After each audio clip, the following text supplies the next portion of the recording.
Bonjour à toutes et à tous. Aujourd'hui, un épisode consacré à un chef bien connu des Français. Je vous propose de rencontrer Paul Perret.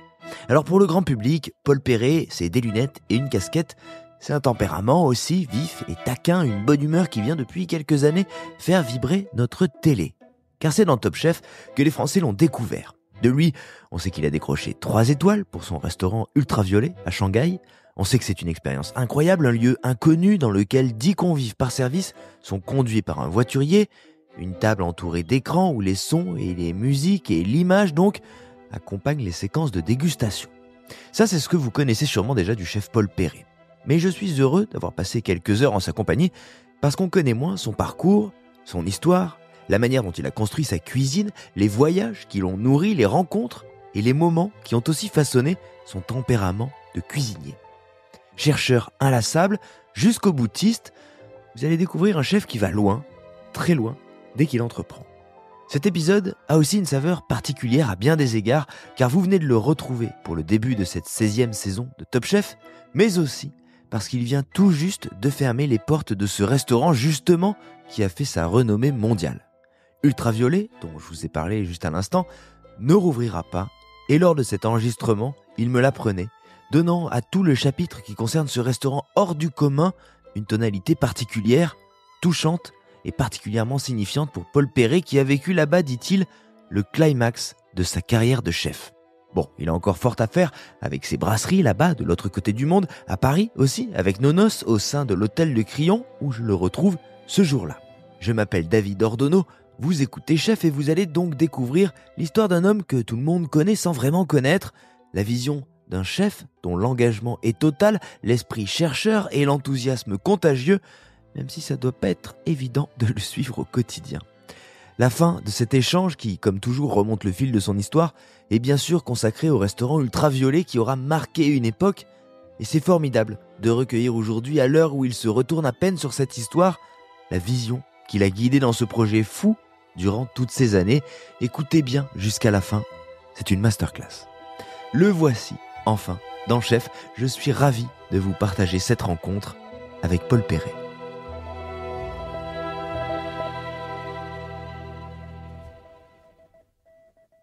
Les premiers souvenirs, c'est la cuisine de ma mère, bien sûr.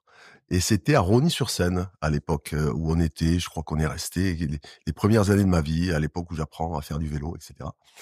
Et j'ai ces souvenirs que j'ai analysés un petit peu plus tard de des moyens que mettait ma mère pour nous faire manger sans avoir finalement, beaucoup de moyens. On n'était pas une famille pauvre, mais une famille moyenne classique, on va dire. Et ma mère travaillait pas à l'époque en plus, et elle nous faisait des dans mes souvenirs, des côtes de veau normandes, des solmenières, des choses comme ça qui sont des grands classiques de la cuisine française, des tartes aux pommes magnifiques, et cetera.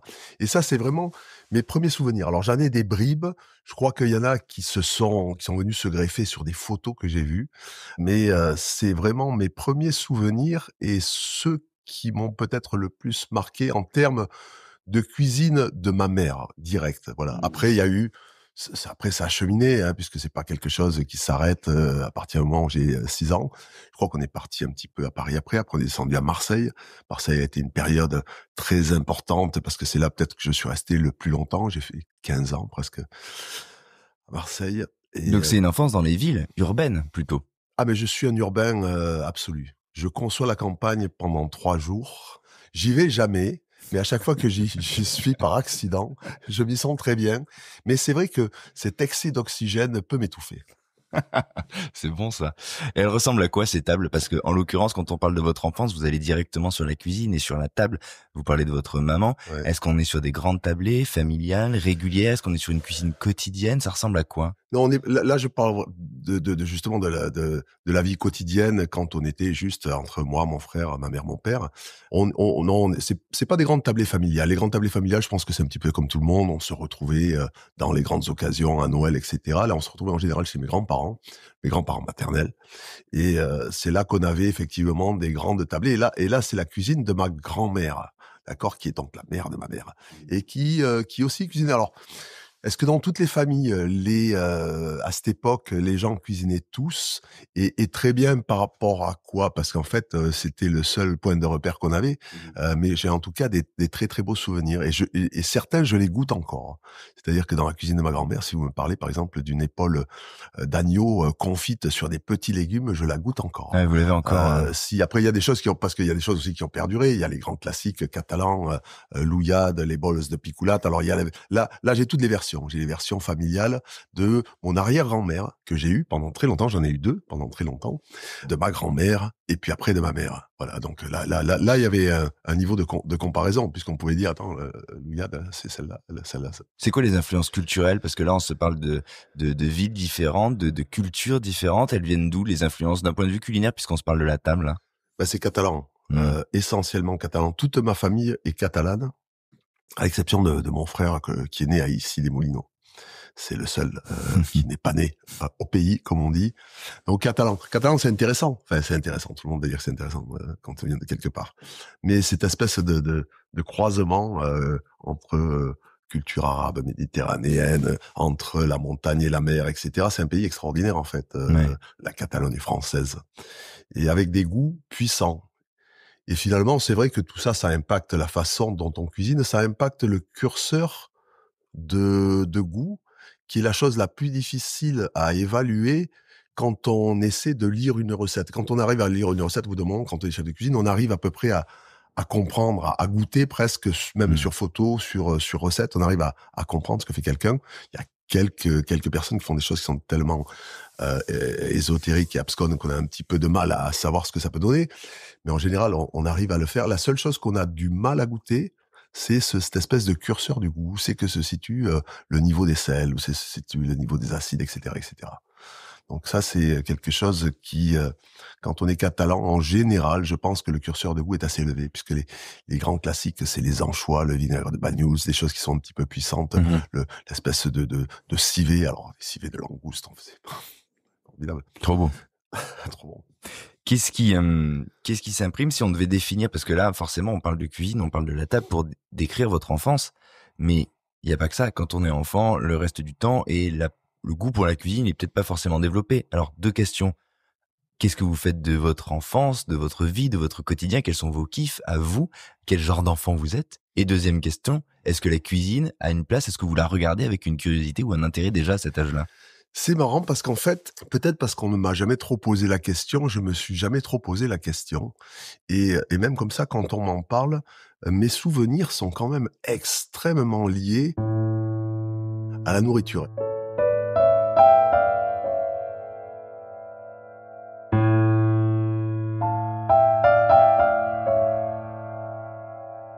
Parce que à force de penser nourriture pendant autant d'années, j'ai presque gommé tout le reste. C'est une possibilité. Parce qu'après, non, je dirais que j'avais une enfance assez classique. On allait à l'école, j'étais avec mon frère, donc le fait d'être avec mon frère, on était souvent en train de jouer ensemble. Donc il y a eu tous les épisodes où on jouait au cow-boy, ça je m'en souviens très bien.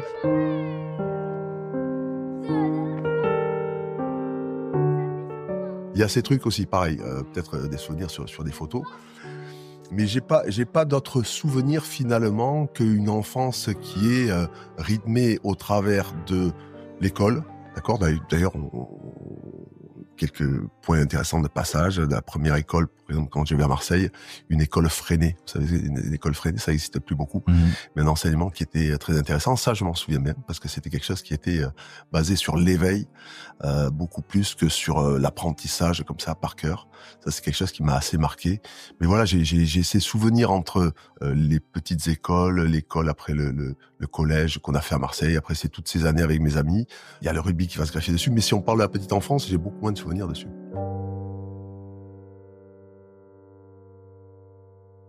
Ils font quoi, vos parents? C'est quoi leur occupation à eux? Ils travaillent au PTT à l'époque. C'est-à-dire que mon père est technicien télécom. Il s'occupe principalement des réseaux hertziens. Ça, c'est ce dont je me souviens. Et ma mère, au début, elle travaille pas. Et puis après, elle va rentrer à la poste. Et puis elle va gravir comme ça pendant toute notre enfance les différents échelons à la poste pour finir dans des positions qui sont intéressantes, je pense. C'est en les suivant, du coup, que vous avez déménagé de Paris à Ouais, Marseille? je pense que c'était des déménagements essentiellement dus aux conditions professionnelles. Ouais. Ma mère qui devait bouger là, mon père peut-être qui devait bouger là, etc.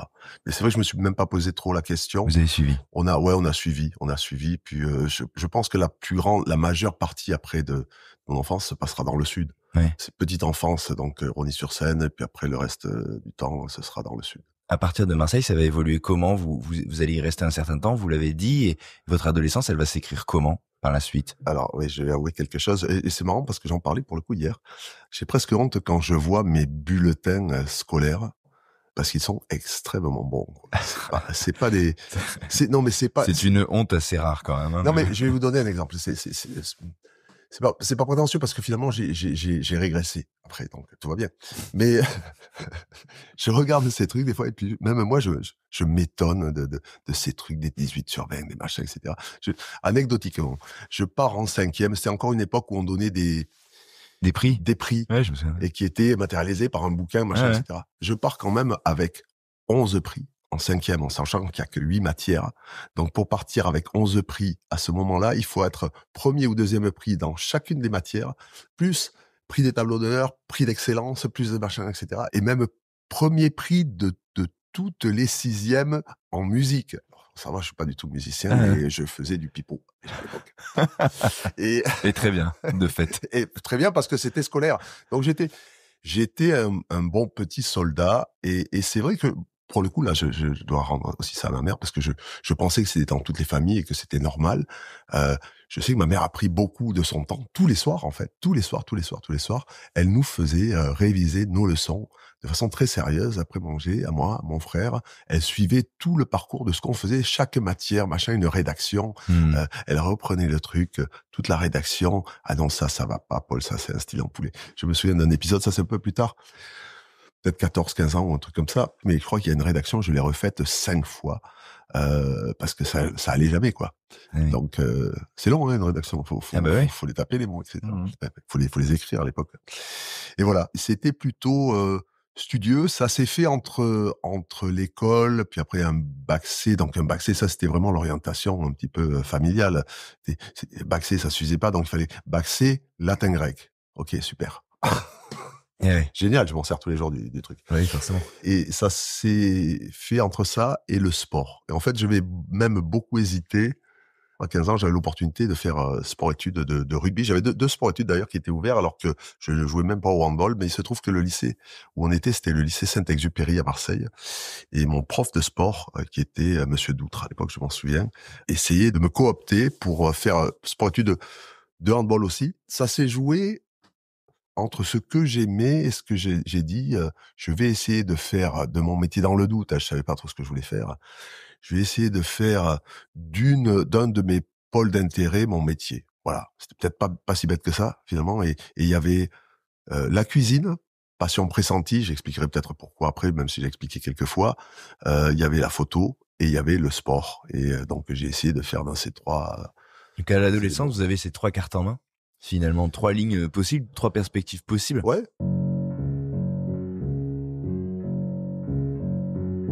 Puisqu'on parle de cuisine en l'occurrence, vous avez parlé du coup de cet attachement, de ces plats, de cette culture un peu évidente familiale finalement et de ce travail presque inconscient des goûts. Comment, à 15 ans, on se dit, alors que, à l'époque, vous me corrigez, mais si je me trompe, on n'envoie pas les élèves qui ont 18/20 en cuisine. C'est pas une norme. Donc, d'où elle vient cette envie et cette perspective pour vous d'embrasser cette voie-là? Déjà, je commencerai plus tard. C'est-à-dire que je commencerai après le bac. Donc, je commencerai la cuisine pratiquement 19-20 ans. C'est là que j'intégrerai le lycée hôtelier de Toulouse, etc. Il faut aller au bac, jusqu'au bac de toute façon. Il faut aller jusqu'au bac. Après, je prendrai une année, une espèce d'année comme ça. On va dire pas sabbatique, mais dans laquelle je vais essayer de m'entraîner pour passer l'UREPS. Il y a quelques anecdotes marrantes dessus, je sais pas si on aura le temps d'en parler. Je vais le rater de façon lamentable en me noyant dans une piscine et puis avec mon manque de souplesse gymnastique. Et le concours de photo, je crois que les mecs à Marseille n'ont pas compris mes visions artistiques de la photo. Et donc par défaut, je vais rentrer au lycée hôtelier de Toulouse. Mais c'est vrai que là, les marqueurs sont sont très clairs parce que je les ai analysés, parce qu'on m'a posé plusieurs fois la question. Et ça démarre avec un livre de cuisine qui est le manuel des recettes de Grand-mère Donald, qui est ce bouquin que je reçois pour mon anniversaire à l'âge de 9 ans. Et j'ai toujours dit que c'est assez marrant de voir l'influence comme ça que peut avoir un objet, un livre sur le cours de sa vie. J'aurais pas eu ce livre, je pense que jamais je ne me serais intéressé à la cuisine. D'abord, c'était un livre qui était un petit peu iconoclaste parce que c'était écrit pour les enfants. C'était donc, ça sortait un peu des sentiers battus à une époque où on sort quand même, on est au début dans les prémices de la nouvelle cuisine et on a quand même des choses qui sont assez codifiées dans tout ce qui sort en matière de livres culinaires. Et ce livre-là est complètement à part.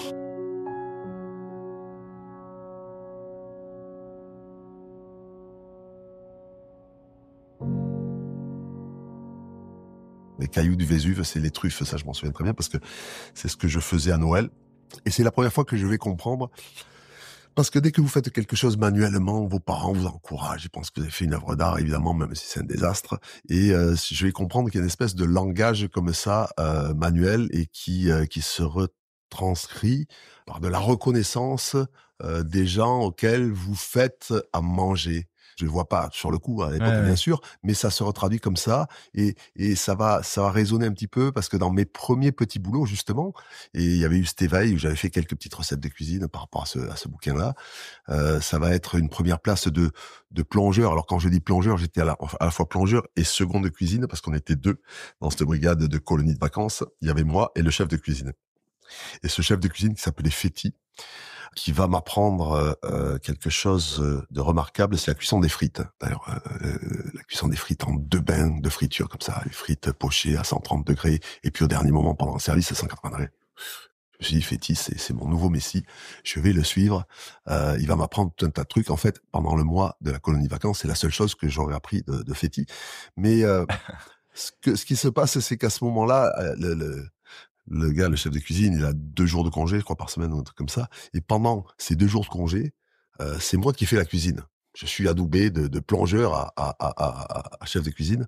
Et c'est là que je vais faire des plats en fonction de ce que je sais faire, mais en mettant du fromage partout. C'est-à-dire que ça commençait par un croque-monsieur avec surmonté d'une tonne de fromage. Ça va se finir par des raviolis surmontés d'une tonne de fromage. Et ça va se finir par une espèce de mousse au chocolat. Enfin, tout ce qui était simple à faire, en fait, et dans lequel on mettait du fromage. Et tous les gamins là, de la colo, ils m'applaudissaient tellement. Il y avait un différentiel entre ce que moi je faisais, qui était fatalement très gourmand, parce que moi j'étais pas soumis aux mêmes contraintes diététiques, économiques que notre ami Féti, qui le pauvre lui devait faire des haricots verts, des machins comme ça le reste de la semaine. Et moi j'étais là, je lâchais les chiens.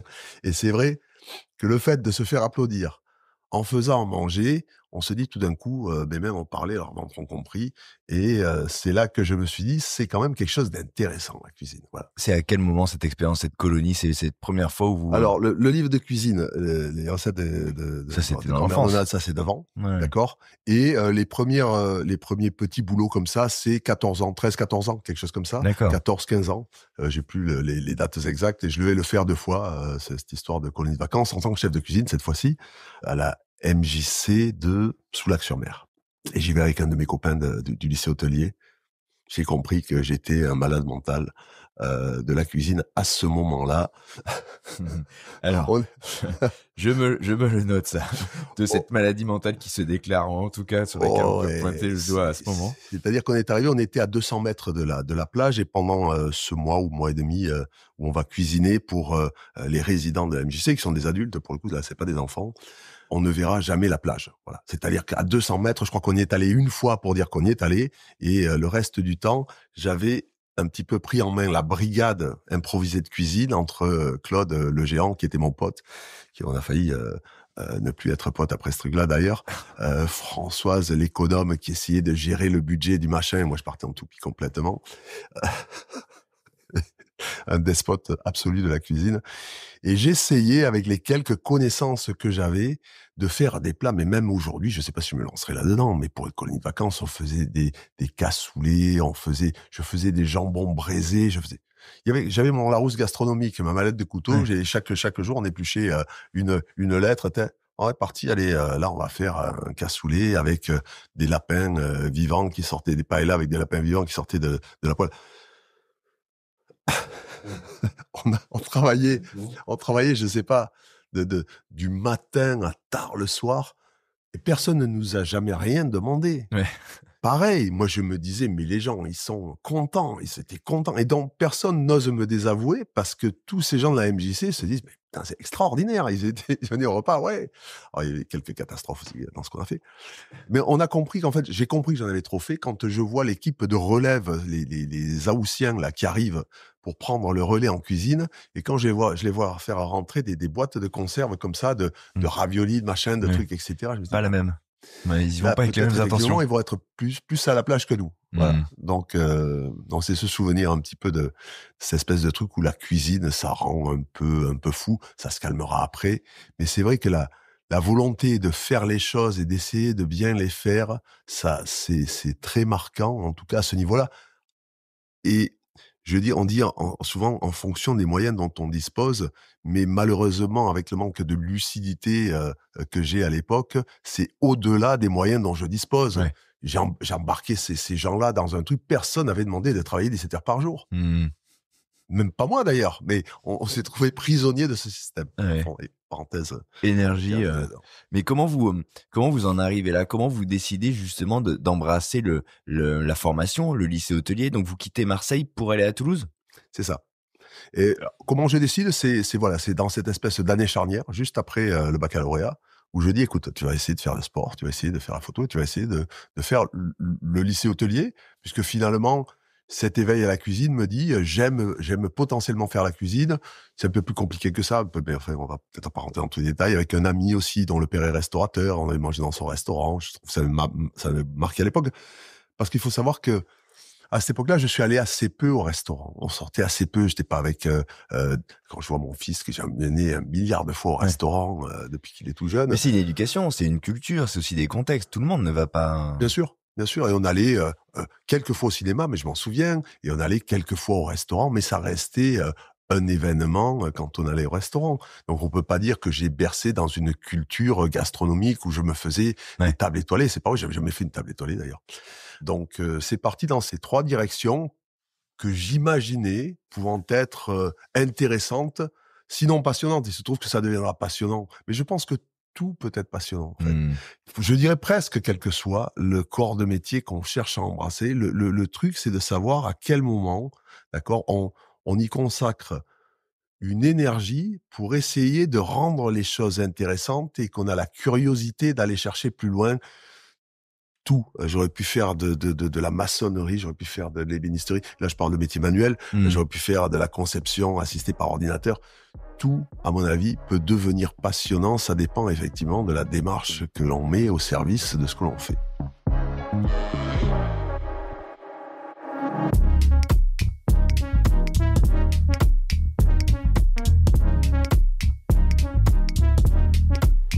Le jour où je rentre en cuisine, en fait, tout s'arrête. Je lisais beaucoup, j'arrête de lire. Je vais ne plus lire que des livres de cuisine. Pendant des années, d'ailleurs, je lirai beaucoup de livres de cuisine, les 10 premières années.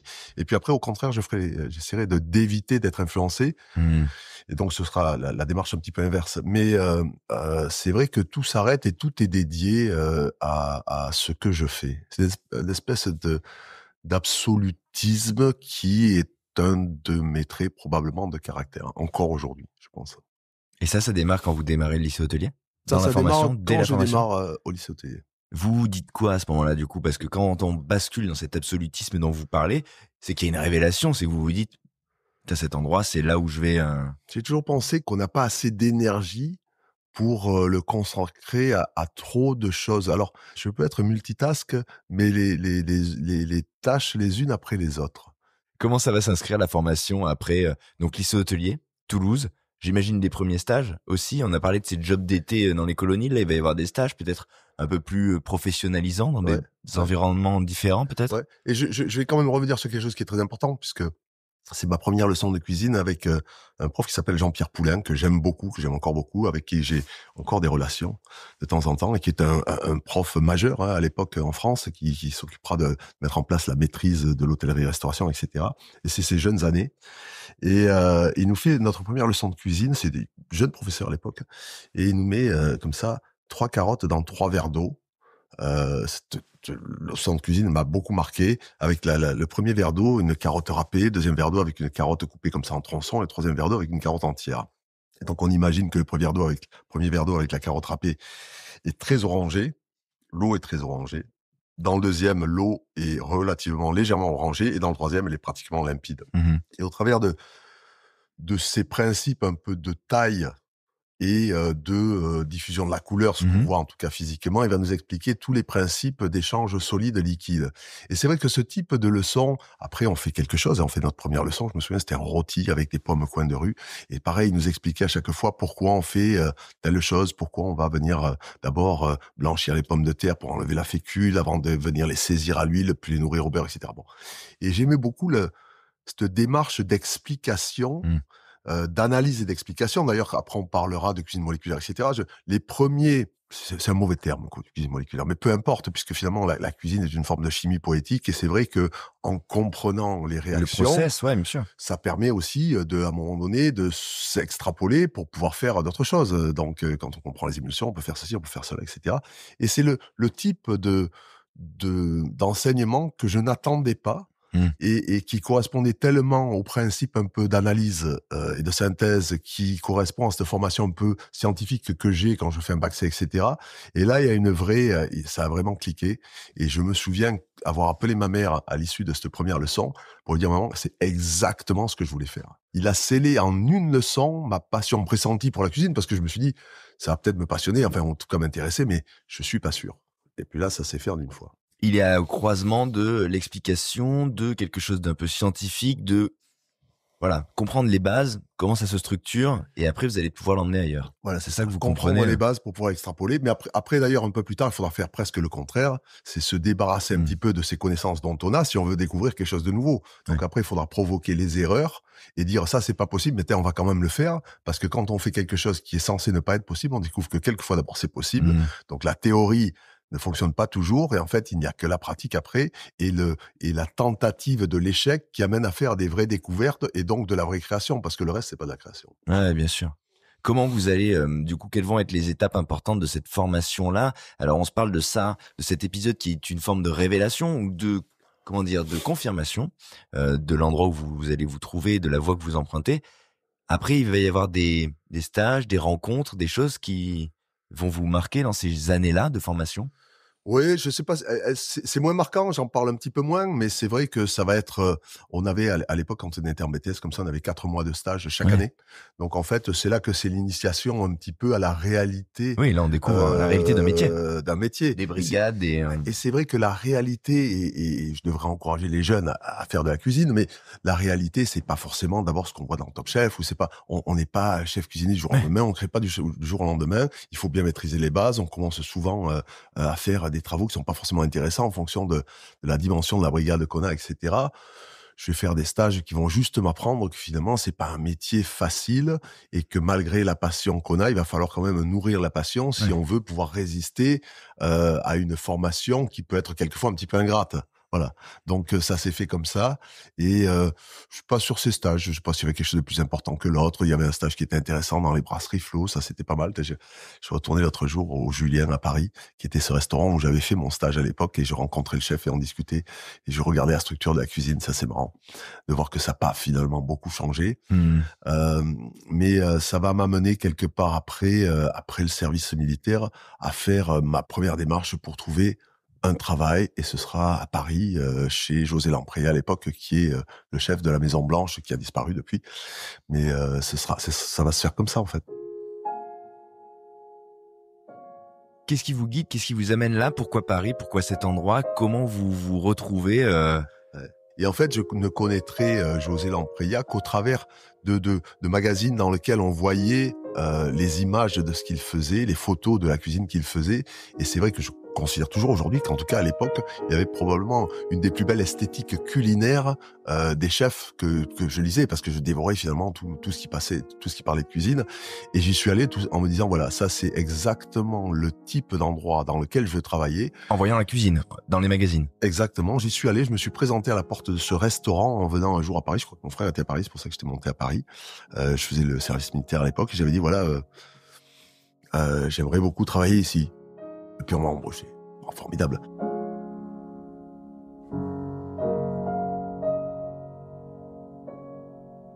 Et d'ailleurs, j'ai premier faux pas d'ailleurs, parce que dans la famille, il y avait une personne, c'est mon oncle, qui connaissait le docteur Parcé. Je sais pas si ça vous dit quelque chose. À l'époque, il y a beaucoup de cuisiniers de l'époque en tout cas, qui se souviendront du docteur Parcé, qui représentait pas mal de vignerons, pas mal d'associations, et qui connaissait tous les grands chefs de l'époque. D'accord, il connaissait très bien les Joël Robuchon, il connaissait surtout Alain Chapelle, ce qui était quand même à l'époque le Graal en termes de cuisine.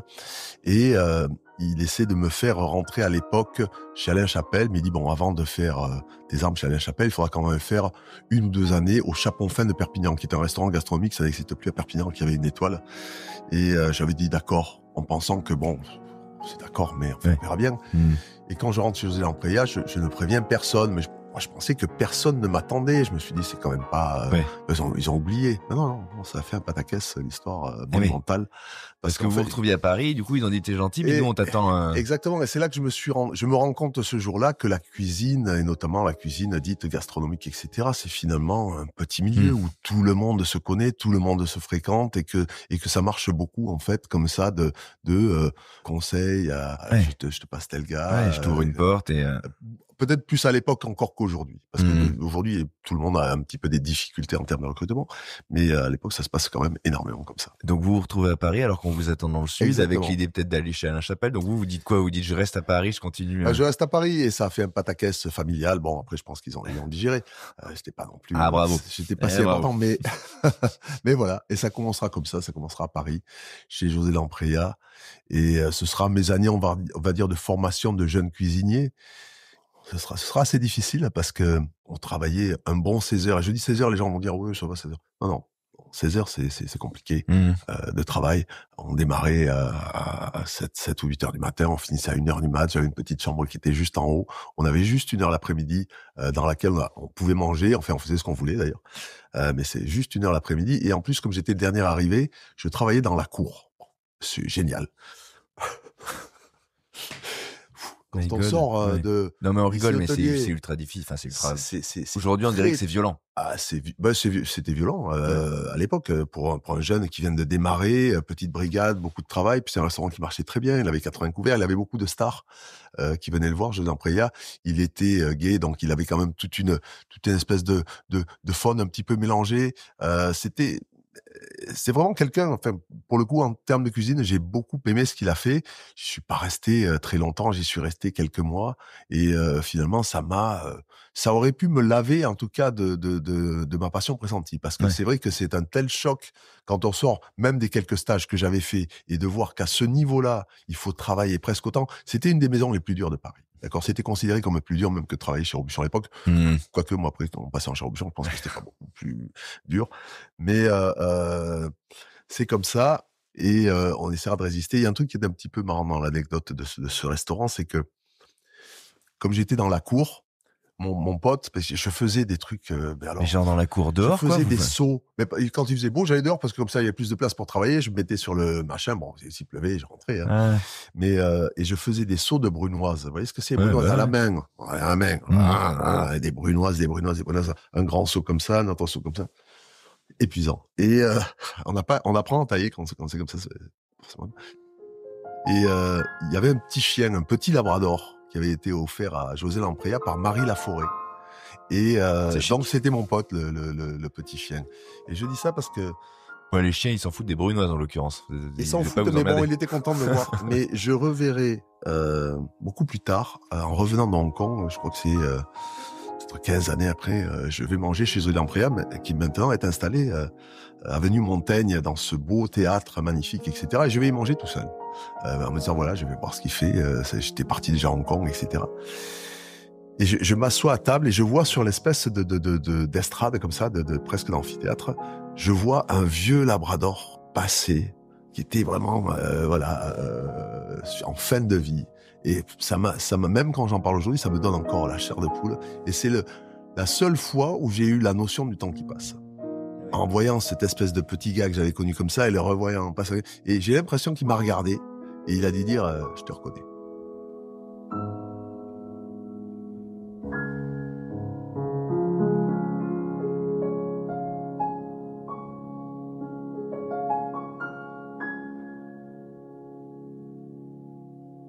Après, il faut s'accrocher un petit peu. On sait que de toute façon, on n'a pas trop on n'a pas trop le choix, et surtout que le système français fonctionne beaucoup un peu dans un système de chaises musicales. Et dès qu'on sort du circuit, après c'est un petit peu plus compliqué d'y rentrer. Alors je serai jamais vraiment complètement dans le circuit. José Amprea, ça va me mener à faire d'autres petites choses. Puis après, la chose un petit peu plus intéressante, ce sera Daniel Ballester, qui reste pour moi un très très grand cuisinier. Je l'ai plus jamais revu, Daniel. Je sais pas ce qu'il est devenu. Et qui me prendra un petit peu sous son aile, qui était un ancien du Camélia à Bougival, un très bon cuisinier qui avait eu une étoile et qui avait monté un restaurant, ça s'appelait La Grâce de Dieu au Vésiné, et qui était un des premiers à avoir fait un menu carte avec un seul prix, qui était un prix défiant toute concurrence, avec une espèce d'interprétation semi-gastronomique sur des cartes assez courtes, avec un prix, je crois que c'était 100 francs à l'époque, ou 150 francs, je sais pas, un truc comme ça, et qui venait presque tout Paris dans ce restaurant. C'est-à-dire que le restaurant était complet, midi et soir. Je crois qu'il y avait 150 places, un truc comme ça. Je veux pas dire trop de bêtises, peut-être que quelqu'un me corrigera quand je dis des choses qui sont juste de mémoire comme ça. Et on faisait le plein. À chaque service, je crois que le dimanche, il y avait 750 demandes de réservation pour remplir juste la salle. Et c'est vrai que ça reste un très très bon souvenir, puisque là, je vais vraiment m'aguerrir en tant qu'ouvrier, on va dire, au point qu'à un moment donné, j'étais chef de partie, je suis sous-chef acting, et la confiance d'un chef. Je me souviens quand je partirais de chez lui, quelque chose qui m'a beaucoup marqué, il m'a offert une voiture, il m'a offert la voiture qu'il me prêtait à l'époque. Bon, alors c'était une 4L fourgonnette dans laquelle on mettait le poisson. C'est pas dingue non plus. Je veux dire, en tout cas pour emballer le machin à poisson derrière qui sent encore un peu la marée. C'est pas ouf. C'est pas ouf. C'est pas... Mais le geste est quand même énorme. Quand on s'en va, en plus, c'est en général quand on s'en va, c'est toujours un petit peu problématique, etc. Cette reconnaissance comme ça, et puis là, c'est lui qui cherche à me placer à l'époque. Et d'ailleurs, je raterai peut-être ce que je dis souvent, parce que j'en parle quelquefois à Monsieur Passard. Je rate à cette époque-là peut-être ce qui est un des seuls regrets de ma vie professionnelle, c'est-à-dire que dans la même démarche que je fais quand je vais voir José Amprea, je vais voir Alain Passard dans son restaurant, qui m'accueille gentiment. Je me souviens d'Alain Passard avec son grand tablier à la porte, etc. Je dis simplement, voilà, monsieur Passard, je travaille à la Grâce de Dieu au Vésiné, et ça fait des années que j'aimerais beaucoup venir travailler chez vous, donc si jamais vous avez une place un jour, ça m'intéresse. Il me dit, je prends ton nom, j'aime beaucoup la Grâce de Dieu, ça dépote là-bas, ça peut être intéressant. Je me dis, peut-être ça va se faire, ça va pas se faire, etc. En attendant, Monsieur Ballester essaie de me placer au travers de Paco. À l'époque, Bernard Paco m'avait gentiment reçu, parce qu'il avait vraiment beaucoup de reconnaissance de la profession de Daniel Ballester. Et c'est vrai qu'à partir du moment où il avait essayé de m'aider à me placer, ça m'avait fait gagner pas mal de portes. Et d'ailleurs, je me souviens que quelqu'un m'avait trouvé une place à l'époque je crois une place de sous-chef à la Maison Blanche. J'avais dit, non, je ne rentre pas à la Maison Blanche. Et bref, et donc ça s'est passé comme ça. Et le jour où finalement, pareil, parce que c'était sous la cooptation de Bernard Paco, qui me fait rentrer chez Duquesnoy. Il était très ami avec Duquesnoy, Vigato, c'est des noms peut-être dont les gens se souviennent ou pas. Monsieur Vigato était encore là, pas si longtemps. Et il me fait rentrer chez Duquesnoy, et je dis oui. Et une semaine après, en fait, quelqu'un de chez Passard m'appelle pour me dire, écoute, on a une place, est-ce que tu veux la prendre? J'ai pas pu dire oui, parce que je m'étais engagé. Et ça reste le seul regret un peu de ma vie Ça fait 2 professionnelle. fois, hein, entre le truc de Chapelle potentiellement, Mais Chapelle là-bas, potentiellement, ça c'est moi qui dis non. Enfin, c'est moi qui fais la boulette. ouais. C'est une vraie Et là, boulette. c'est une histoire de timing. Et Passard, c'était vraiment une volonté de rentrer chez Passard et qui me passe à côté à une semaine près. Et puis je reste quand même dans cette espèce d'éthique professionnelle où quand on a dit oui, Ouais. on y va. On s'engage. Après, ce sera pas fou, mais mon travail chez Duquesnoy, je crois il venait d'arrêter de fumer. C'est pas facile quand quelqu'un arrête de fumer comme ça. Et comme j'étais le dernier, C'était pour j'ai vous. du mal à, j'ai du mal à m'intégrer dans le machin.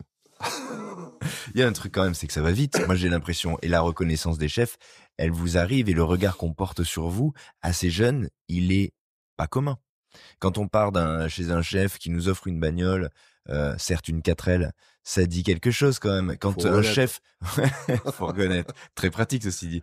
Mais quand on voilà, on essaie de coopter, d'appeler des collègues pour dire j'ai quelqu'un pour toi, c'est qu'il y a une forme de reconnaissance quand même. J'imagine qu'il faisait pas Oui. ça pour toute sa brigade. Alors, je dis oui, mais je vais être très honnête. C'est vrai que d'abord, je suis rentré plus tard que les autres, donc j'étais quand même plus mûr que certains jeunes qui rentrent beaucoup plus tôt en apprentissage, etc. Donc, finalement, je démarre commis avec 3-4 ans de différence avec des jeunes commis. Donc, fatalement, il faut quand même que cette maturité, elle serve à quelque chose.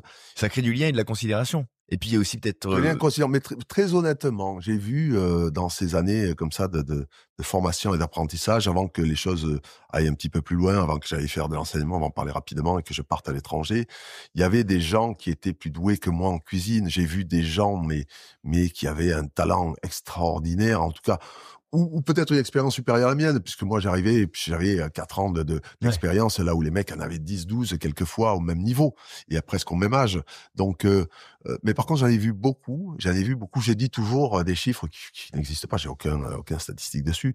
Mais je dirais que 95% de ces gens que j'ai rencontrés, qui étaient des gars prometteurs en cuisine parce qu'ils avaient des formations incroyables, ils étaient passés chez des grands chefs, etc., ont disparu de la scène et n'ont pas donné suite parce qu'à un moment donné, le feu s'éteint. Et il faut pas que cette passion, à un moment donné, s'éteigne et on est un petit peu happé. Ils restent toujours peut-être dans le domaine de la restauration, mais peut-être qu'ils vont faire du conseil, ils vont partir à droite, ils vont partir à gauche, ils vont se simplifier un petit peu cette existence qui peut être un petit peu trop exigeante et où des fois la reconnaissance vient pas en fonction de ce qu'on fait. Il faut aussi avoir un petit peu de chance en dehors du travail et j'aime pas parler de talent parce que le talent, je n'y crois pas. Le talent, c'est souvent beaucoup de travail et beaucoup d'immersion et beaucoup d'attention.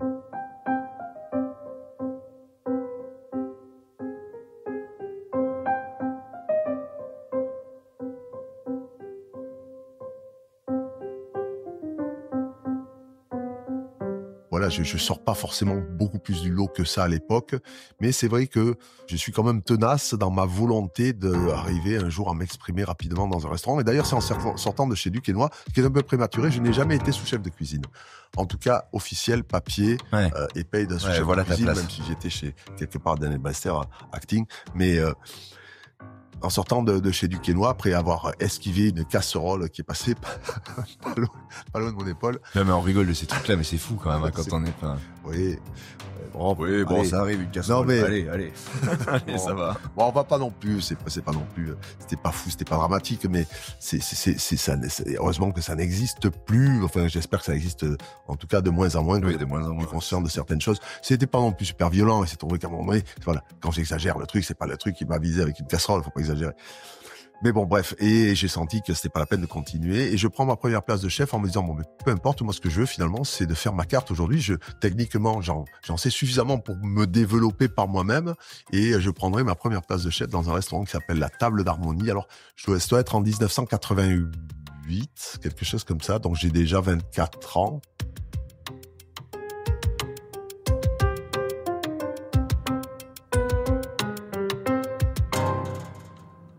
C'est jeune quand même. Oui, mais Bah, vous avez pas oui. commencé la cuisine à 14 ans. Oui, mais vous êtes allé jusqu'au bac. Vous avez finalement démarré la cuisine Ouais. plus tardivement Donc, que. on a à peu près 3 ans, 4 ans de formation, quelque part, professionnelle, Ouais. d'accord, avant de prendre un poste. Bah, c'est rapide. Mais c'est un choix, c'est-à-dire que ou vous restez dans le circuit et vous aurez peut-être une place d'abord de sous-chef dans une très belle brigade, 2 étoiles, machin, truc, etc. Duquesnoy avait 2 étoiles à l'époque, d'accord, avant de prendre une place dans un restaurant potentiellement étoilé, et là, vous restez dans le circuit, Ou vous faites ce que je fais, c'est-à-dire que vous sortez du circuit, vous prenez un petit restaurant, comme ça se fait d'ailleurs beaucoup aujourd'hui, ça se faisait peut-être moins à l'époque. Vous prenez un petit restaurant et vous dites là, je vais commencer un petit peu à m'exprimer et à faire mes choses. Alors, ça donne une place de chef, mais surtout la possibilité de dire, Paul, tu peux faire ta carte, enfin, on va la valider ensemble, etc. Et ce sera la première carte que je fais. Alors, je regrette de ne pas avoir plus. J'ai quelques notes sur un cahier, mais je n'ai pas la carte physique. Ça m'a toujours un petit peu embêté. Et mais après, ce sera quand même assez difficile.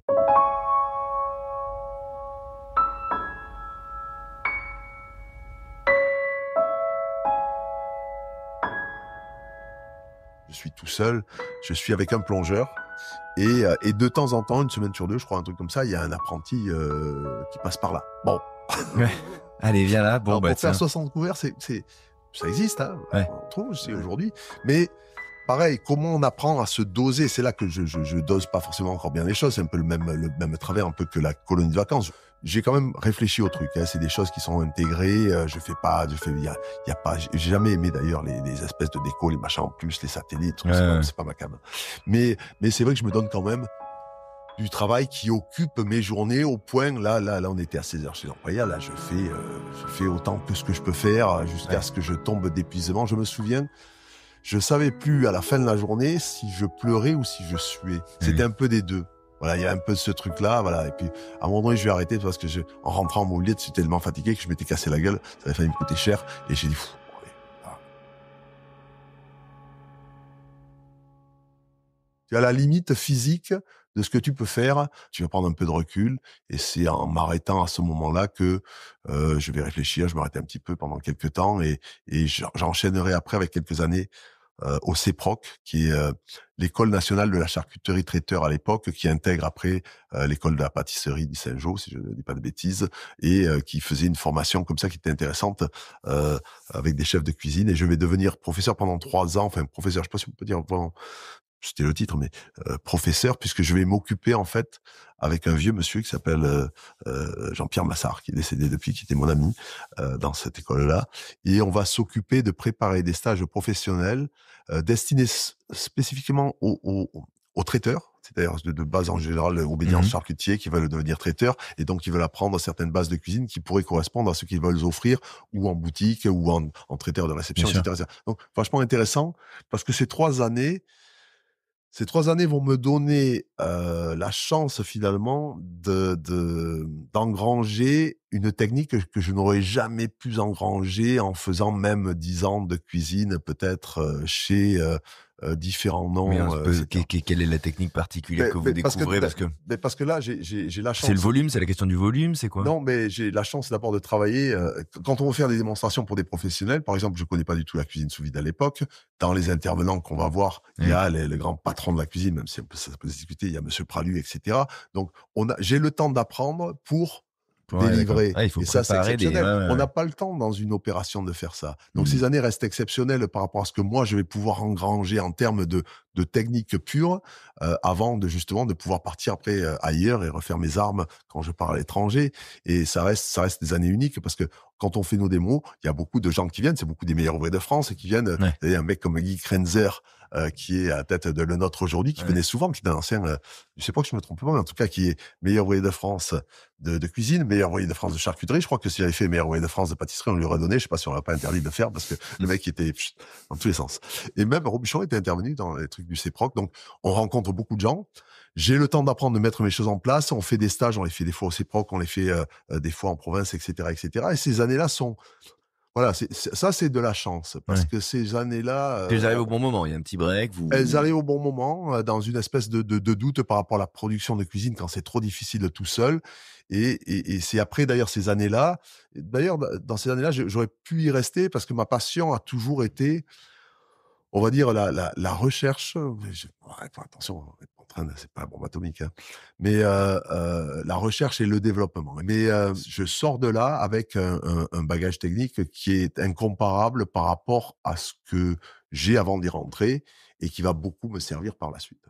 On va revenir à ce moment où vous revenez dans le game, à l'étranger donc, mais juste une question sur l'étape qui précède et sur ce restaurant où vous vous êtes retrouvé à la place de chef un peu seul.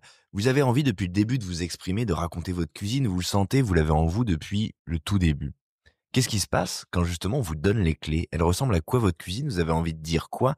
Parce que c'est le premier moment, c'est Ouais. votre moment, ça y est, vous y êtes. Elle ressemble à celle des autres.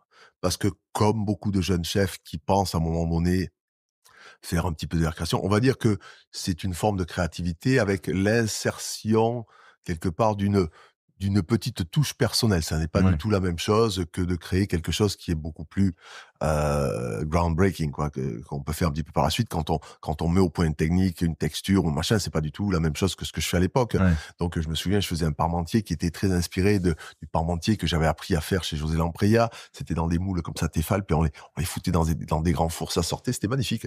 Des espèces de petits gâteaux de pommes de terre comme ça. Mais je crois que lui faisait un parmentier je vais dire n'importe quoi, de canard, et moi je faisais un parmentier de joues de bœuf qui était assaisonné différemment. Et donc c'est pas vraiment de la création. Mmh. Je faisais une crème brûlée, alors il voulait absolument que je fasse une crème brûlée normale, le gars, et je lui dis: «Ah non, je fais pas les choses normales». Et donc je faisais une crème brûlée aux noisettes qui était très bonne. Mais Ouais. je comprends aujourd'hui le truc où le mec il me dit: «Attends, Paul, les mecs, Pourquoi tu nous ouais. les clients, ils préfèrent une crème brûlée normale». D'ailleurs, j'ai fait, des articles sur la crème brûlée. Pour le coup, l'abâtardissement de la crème brûlée fait qu'elle a été déclinée dans toutes ses formes, alors que la plus belle version de la crème brûlée, c'est la version originale. Donc, et là, je l'accepte pas par souci de différence, mais finalement, Ouais. c'est pas différent. C'est énorme. Je vais en garder 2 choses quand même, de recettes que je fais à l'époque, et je vais les garder pendant quelques temps. Celles-là, elles sont un peu plus personnelles, en tout cas au moment où je les fais. Je fais une mangue, un dessert avec une mangue à base un sirop de dill, comment on dit, d'aneth, Mmh. d'accord, et de la réglisse. À l'époque, je prends du zan comme ça que je mets dessus, et je crois qu'il y a une petite glace avec, je sais plus, un truc un petit peu vif, et je vais m'en servir. Et j'ai toujours une version. J'ai toujours une version de ce plat pendant des années. Qui vous a suivi? Qui m'a suivi parce que c'est basé sur le goût un petit peu comme ça, anisé de la mangue, et cetera, que je vais intensifier quand je suis en Australie, parce que c'est vraiment des mangues qui sont très, très proches de ça. Et je l'ai aujourd'hui encore, je l'ai à Mr. Mrs. Bun dans des versions un petit peu différentes. Il y a des versions comme ça qui se sont, changées au fil des années. Mais je l'ai même dans une séquence d'ultraviolet, qui est une séquence qui s'appelle Master Guest. Alors c'est avant que je fasse Top Chef, parce qu'aujourd'hui, je sais pas si Top Chef serait très content. C'est inspiré de Master Chef. C'est une espèce de feu qui arrive, et cetera. Et on fait faire on fait le repas dans un moment un peu de détente et un peu marrant de ultraviolet, qui est aussi comme ça entre des choses très sérieuses, des choses un petit peu plus marrantes. On leur amène une espèce de boîte mystère, et dedans, ils vont devoir recréer Ah oui, la fameuse mangue Annette qui est et toujours là. licorice, voilà, qui est toujours là. Et donc ça, c'est les plats dont je me souviens. Il y avait un plat dont je me souviens qui était peut-être le truc le plus osé que je faisais à l'époque, c'était un saumon unilatéral. Alors, c'est pas moi qui ai inventé le saumon unilatéral, ça se faisait ailleurs. Mais c'est vrai que je le faisais comme ça, très caramélisé, avec une coupe un petit peu spéciale.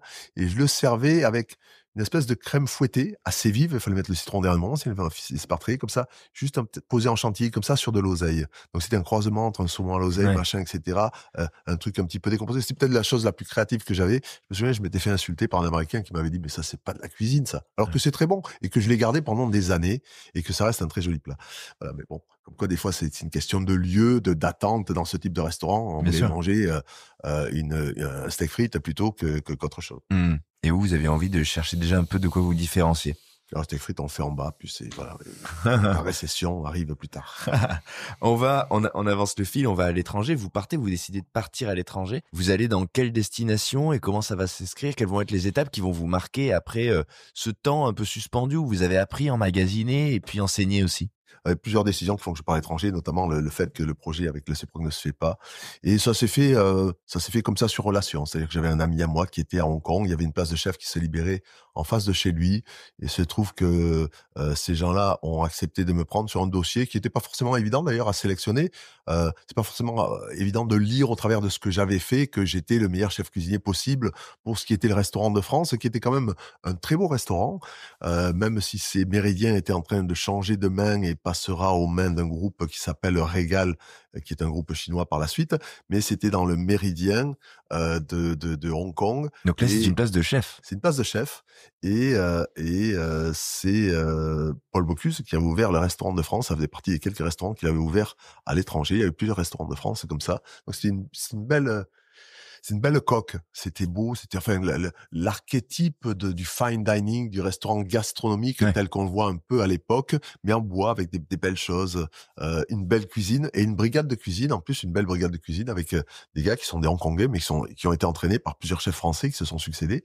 Et donc, moi, je prends la succession du précédent. J'ai plus son nom en tête.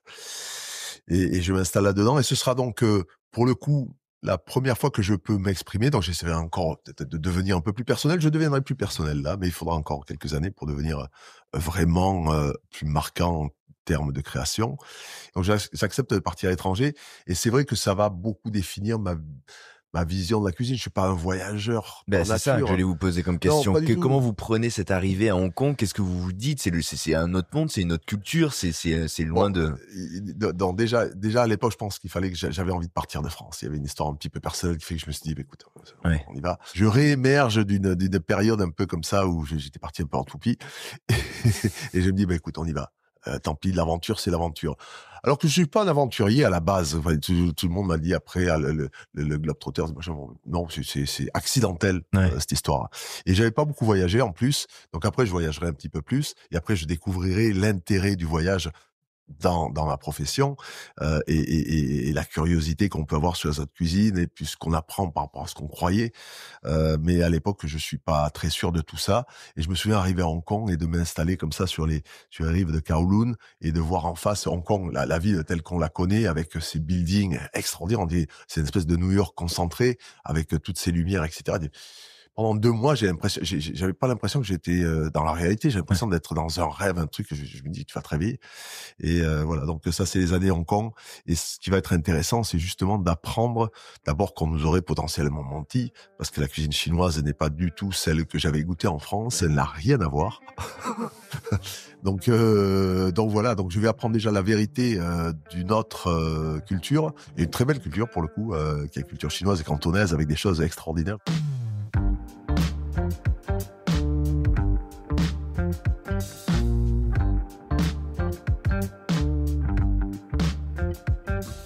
Qu'est-ce qui vous marque dans cette culture-là? C'est des techniques, c'est des saveurs, qu'est-ce qui fait il faudrait décrire presque tout le repas. Mais je vais donner un exemple de ce qu'on va servir ce soir, qui est un de mes plats que j'ai remis à la carte 100 en 98 pour la première fois au Café Mosaïque quand j'étais à Paris. Mais c'est la traduction de ces crevettes. Elles sont arrosées vivantes avec un alcool. Donc elles vont se noyer. Elles vont aspirer ce truc dans des drunken shrimp. D'accord, donc des fois c'est de l'alcoolerie, etc. Puis c'est souvent aussi du cognac, parce que les Chinois sont très friands de cognac, et donc arrosé avec recouvert comme ça, puis on les voit sauter ting, ting, ting, ting, ting, dans le bol. Et puis je me souviens que il prend dans une espèce de difficile à décrire, une espèce d'aquarium, un bathyscaphe avec une entrée comme ça, une entrée de l'autre côté, et il prend les crevettes, il prend un petit peu de bouillon, je crois qu'il le met dans son bol, il prend les crevettes, il les jette dedans, le temps que les crevettes elles descendent dans le truc. Il les récupère presque de l'autre côté instantanément et il vous les sert. La vérité de la crevette. Et là, je me dis, mais non seulement on aurait menti parce que je découvre la grande cuisine cantonaise chinoise avec des trucs exceptionnels, et en plus je me dis, en France, ça fait quand même des années qu'on nous sert des crevettes, c'est pas du tout ça. On en voit aujourd'hui des choses qui sont nacrées, c'est devenu presque commun dans la cuisine contemporaine, mais si on regarde dans les années 90, non, on n'a que des crevettes bouquées, à part peut-être les marins qui le font comme il faut, donc cuits dans de l'eau de mer ou des choses comme ça. On n'a que des crevettes archi-cuites. Voilà, ça n'existe pas, cette vérité de la cuisine, avec une crevette qui, rigor mortis 0, elle est vivante, elle est trempée, elle sort, elle est nacrée.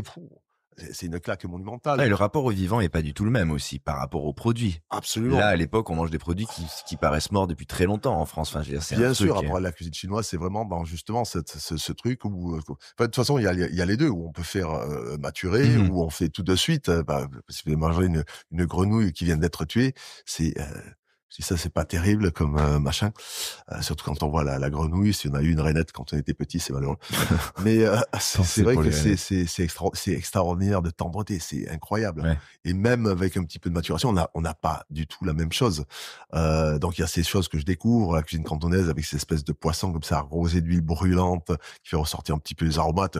La cuisson au wok que je découvre, mais rien à voir avec des wok 400 000 BTU, des choses qui sont 10 fois plus puissantes que nos petits brûleurs, même professionnels, là. Tac, tac, tac, tac, tac. Non, ça n'a rien à voir. Même à la maison, et même aujourd'hui, quand je suis à Shanghai, les brûleurs chinois sont plus Beaucoup plus puissant puissant. que nos brûleurs professionnels. Bon, alors, imaginez dans ces machines de wok, c'est très difficile à manier un wokage. Ouais. Pas parce que j'ai vécu quelques années en Chine que je sais manier le wok. J'y vais pas tous les jours et c'est vraiment une technique qui est très particulière, qui s'apprend et qui est complexe et qui est dans l'espèce de cuisson foudroyante comme ça. Ça c'est assez marquant. Et c'est vrai que ça va m'ouvrir les yeux sur plein de choses, m'ouvrir les yeux sur le principe de la création aussi. Je me souviens que il y avait une cuisinière thaïlandaise à l'époque qui me sert comme ça, cette espèce, j'ai plus le nom en tête, de ces desserts thaïlandais où on a des billes de tapioca, des espèces de petits spaghettis, des machins, des cubes de agar qui sont dedans avec différents parfums, une glace pilée qui vient dessus, un sirop de sucre de palme. C'est du gagnère, quoi. Mais alors c'est marrant parce que on repense à la carotte de vos débuts. Vous avez quand même une appétence pour, j'allais pas dire des trucs de geek, mais quand même ce truc où vous aimez voir comment il y a des procédés, comment les choses sont faites. Voilà, Ça vous excite, c'est pas ce tellement truc. ça, c'est que justement, là, ce que j'essaie de dire quand je dis ça, absolument que je sois un geek, je sais pas.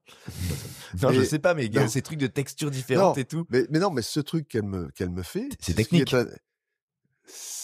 c'est un dessert de rue. Ah. C'est-à-dire que c'est pas une création d'un chef et je compare ça, moi, pour moi, c'est aussi puissant qu'un des plus grands plats de Pierre Gagnère, à l'époque où Pierre Gagnère représente l'avant-garde absolue de la cuisine, alors que c'est un plat de rue. C'est des choses qu'on mange dans la rue. C'est Ouais. un peu Fait à simplement. Taïwan. Mais parce que c'est leur culture, on ne la connaît pas. Et c'est là que je me dis que finalement, la création, c'est pas non plus de l'import de l'idée de l'autre. Parce qu'on pourrait très bien importer ça en France. D'ailleurs, ça, même aujourd'hui. On pourrait même l'importer dans un restaurant et faire penser qu'on est extrêmement créatif. Hmm. Alors que c'est pas vrai. Ouais, cette culture existe C'est des d'ailleurs très cultures simplement. différentes et elles sont foudroyantes par rapport à notre perception de la cuisine, du dessert, etc. C'est ça. Donc je suis pas impressionné par le côté. C'est pas le geek qui m'a impressionné là, c'est le fait que justement ce truc pourrait ressembler à un dessert d'El Bulli, Ouais. mais c'est un dessert de rue thaïlandais. Ouais. C'est ça qui est extraordinaire. Et c'est là qu'on découvre que il y a des ailleurs, il y a des choses puissantes, il y a de la nourriture partout. Tout le monde aime sa culture culinaire et qu'il faut peut-être être quelquefois un peu moins franco-français, même si la cuisine française est très très belle, fait partie définitivement des plus grandes cuisines du monde. Mais il faut quand même être un peu un bémol là-dedans et arrêter d'être ethnocentré. Ouais. Pas se fermer en tout cas, et c'est la vertu du voyage. Vous allez continuer à voyager par la suite, vous allez continuer à vous nourrir de ces inspirations et de ces... Voilà, c'est vrai que c'est la vertu du voyage dont tout le monde vous parle, mais c'est une réalité. Ouais. Et puis On prend le truc, on le voit, on le découvre. Ouais. La curiosité devient le moteur et doit rester le moteur qui doit nourrir cette espèce de passion, parce que sinon c'est vrai que il y a toujours des étapes qui sont difficiles dans la vie d'un cuisinier. Moi, quelquefois, je vais quand même fermer 4 restaurants avant d'y arriver. Donc c'est vrai que c'est pas si simple que ça et qu'il faut aller un peu il suffit pas de dire tu en as rêvé, si tu vas au bout de tes rêves, ça va se faire. Non, ça fait pas se faire. C'est pas toujours si simple que ça. Il faut que les étoiles s'alignent et à un moment donné que les choses se passent bien pour pouvoir effectivement à un moment donné réaliser son rêve. Moi, j'ai la chance d'avoir réalisé mon rêve en ouvrant Ultraviolet, mais ça aurait pu ne pas se faire aussi.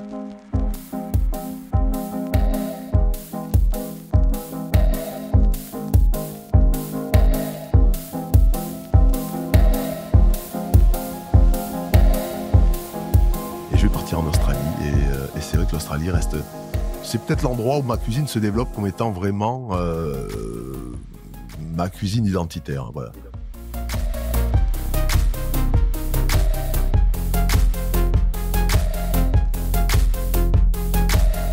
D'abord, il y a des produits qui sont magnifiques, il y a des cultures qui sont très différentes. J'ai commencé à avoir un petit peu de maturité, j'ai quelques années en tant que chef de cuisine déjà, et je pousse un peu le curseur. Je dis, ça c'est de plus en plus moi, ça c'est de plus en plus moi, ça c'est de plus en plus moi, ça n'existe nulle part ailleurs.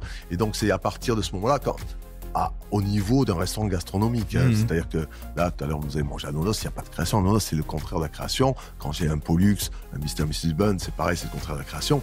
Création, on la limite dans peut-être à Ultraviolet aujourd'hui, puis c'est la seule chose finalement dans laquelle je crée vraiment. Le reste, c'est, oui, on s'amuse, ou des fois on fait un exercice de style, on essaie de faire quelque chose, un baba au rhum, on essaie de faire le plus classique possible. Mais c'est pas du tout la même chose. Et là, dans ce restaurant-là, à Sydney, j'ai commencé à signer des choses qui deviendront notamment le bocal de crevettes quelques années plus tard que je mettrai à la carte en France. Des choses comme, je sais pas, il y avait un tartare d'autruche avec une espèce de... Ça sent pas très bon quand je le dis comme ça, mais c'était très très bon. Il y a des petits cubes de bleu dedans. Je sais plus ce qu'il y avait, avec des huîtres, machin. C'était un petit... Ça poussait un peu les curseurs.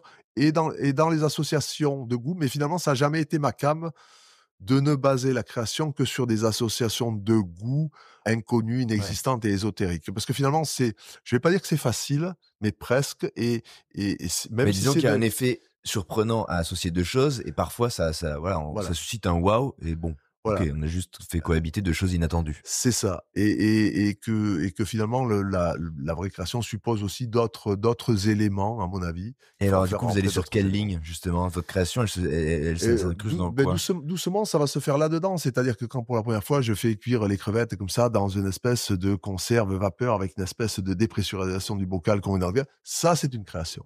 Et c'est une de mes créations de l'époque.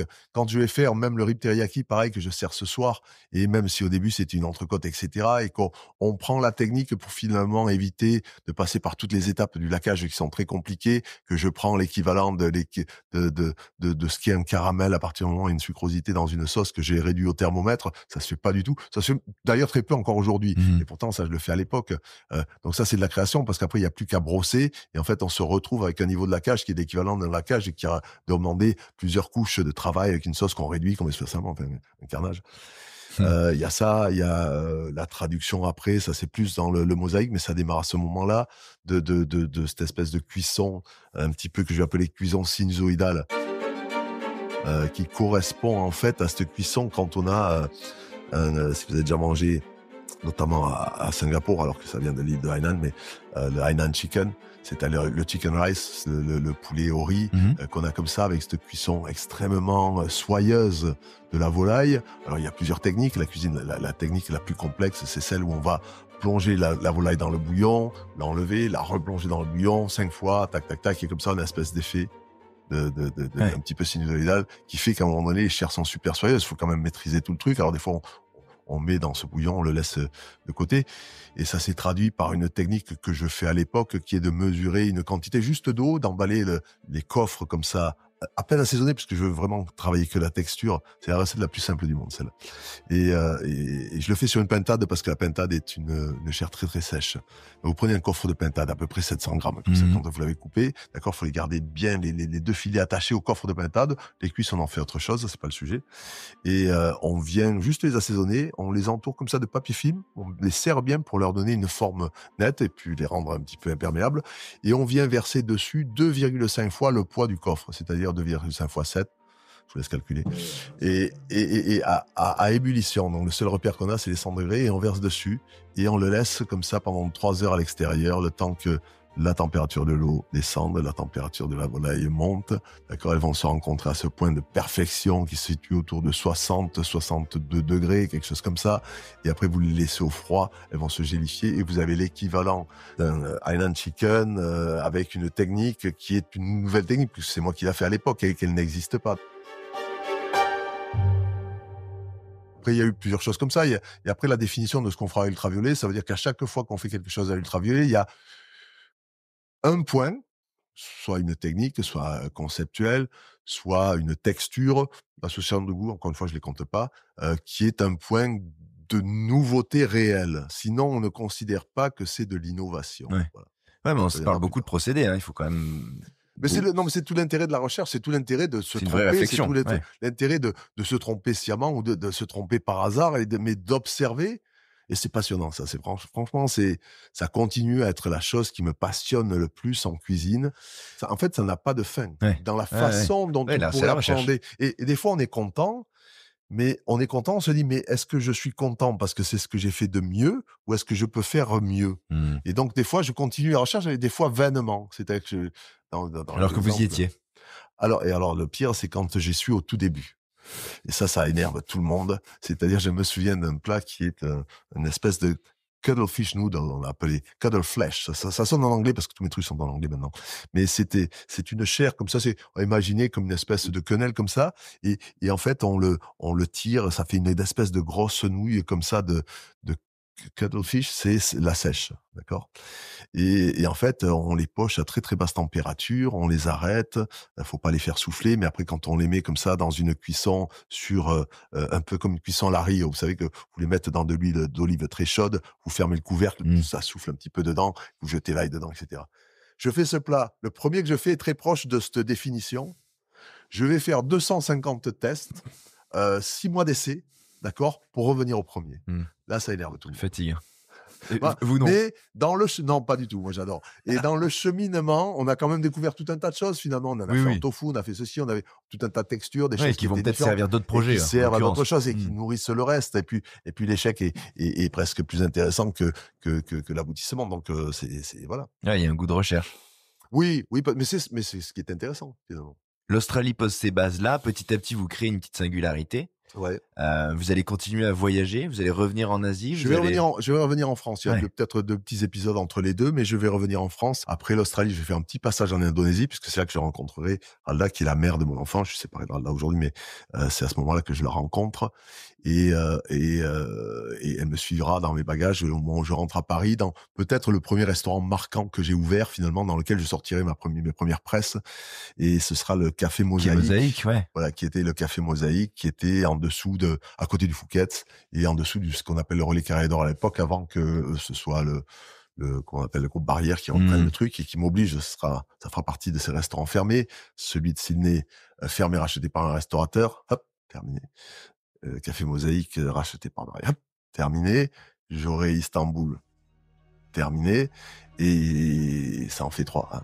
Et après, il faudra attendre le Shanghai pour que finalement les choses ne s'arrêtent pas.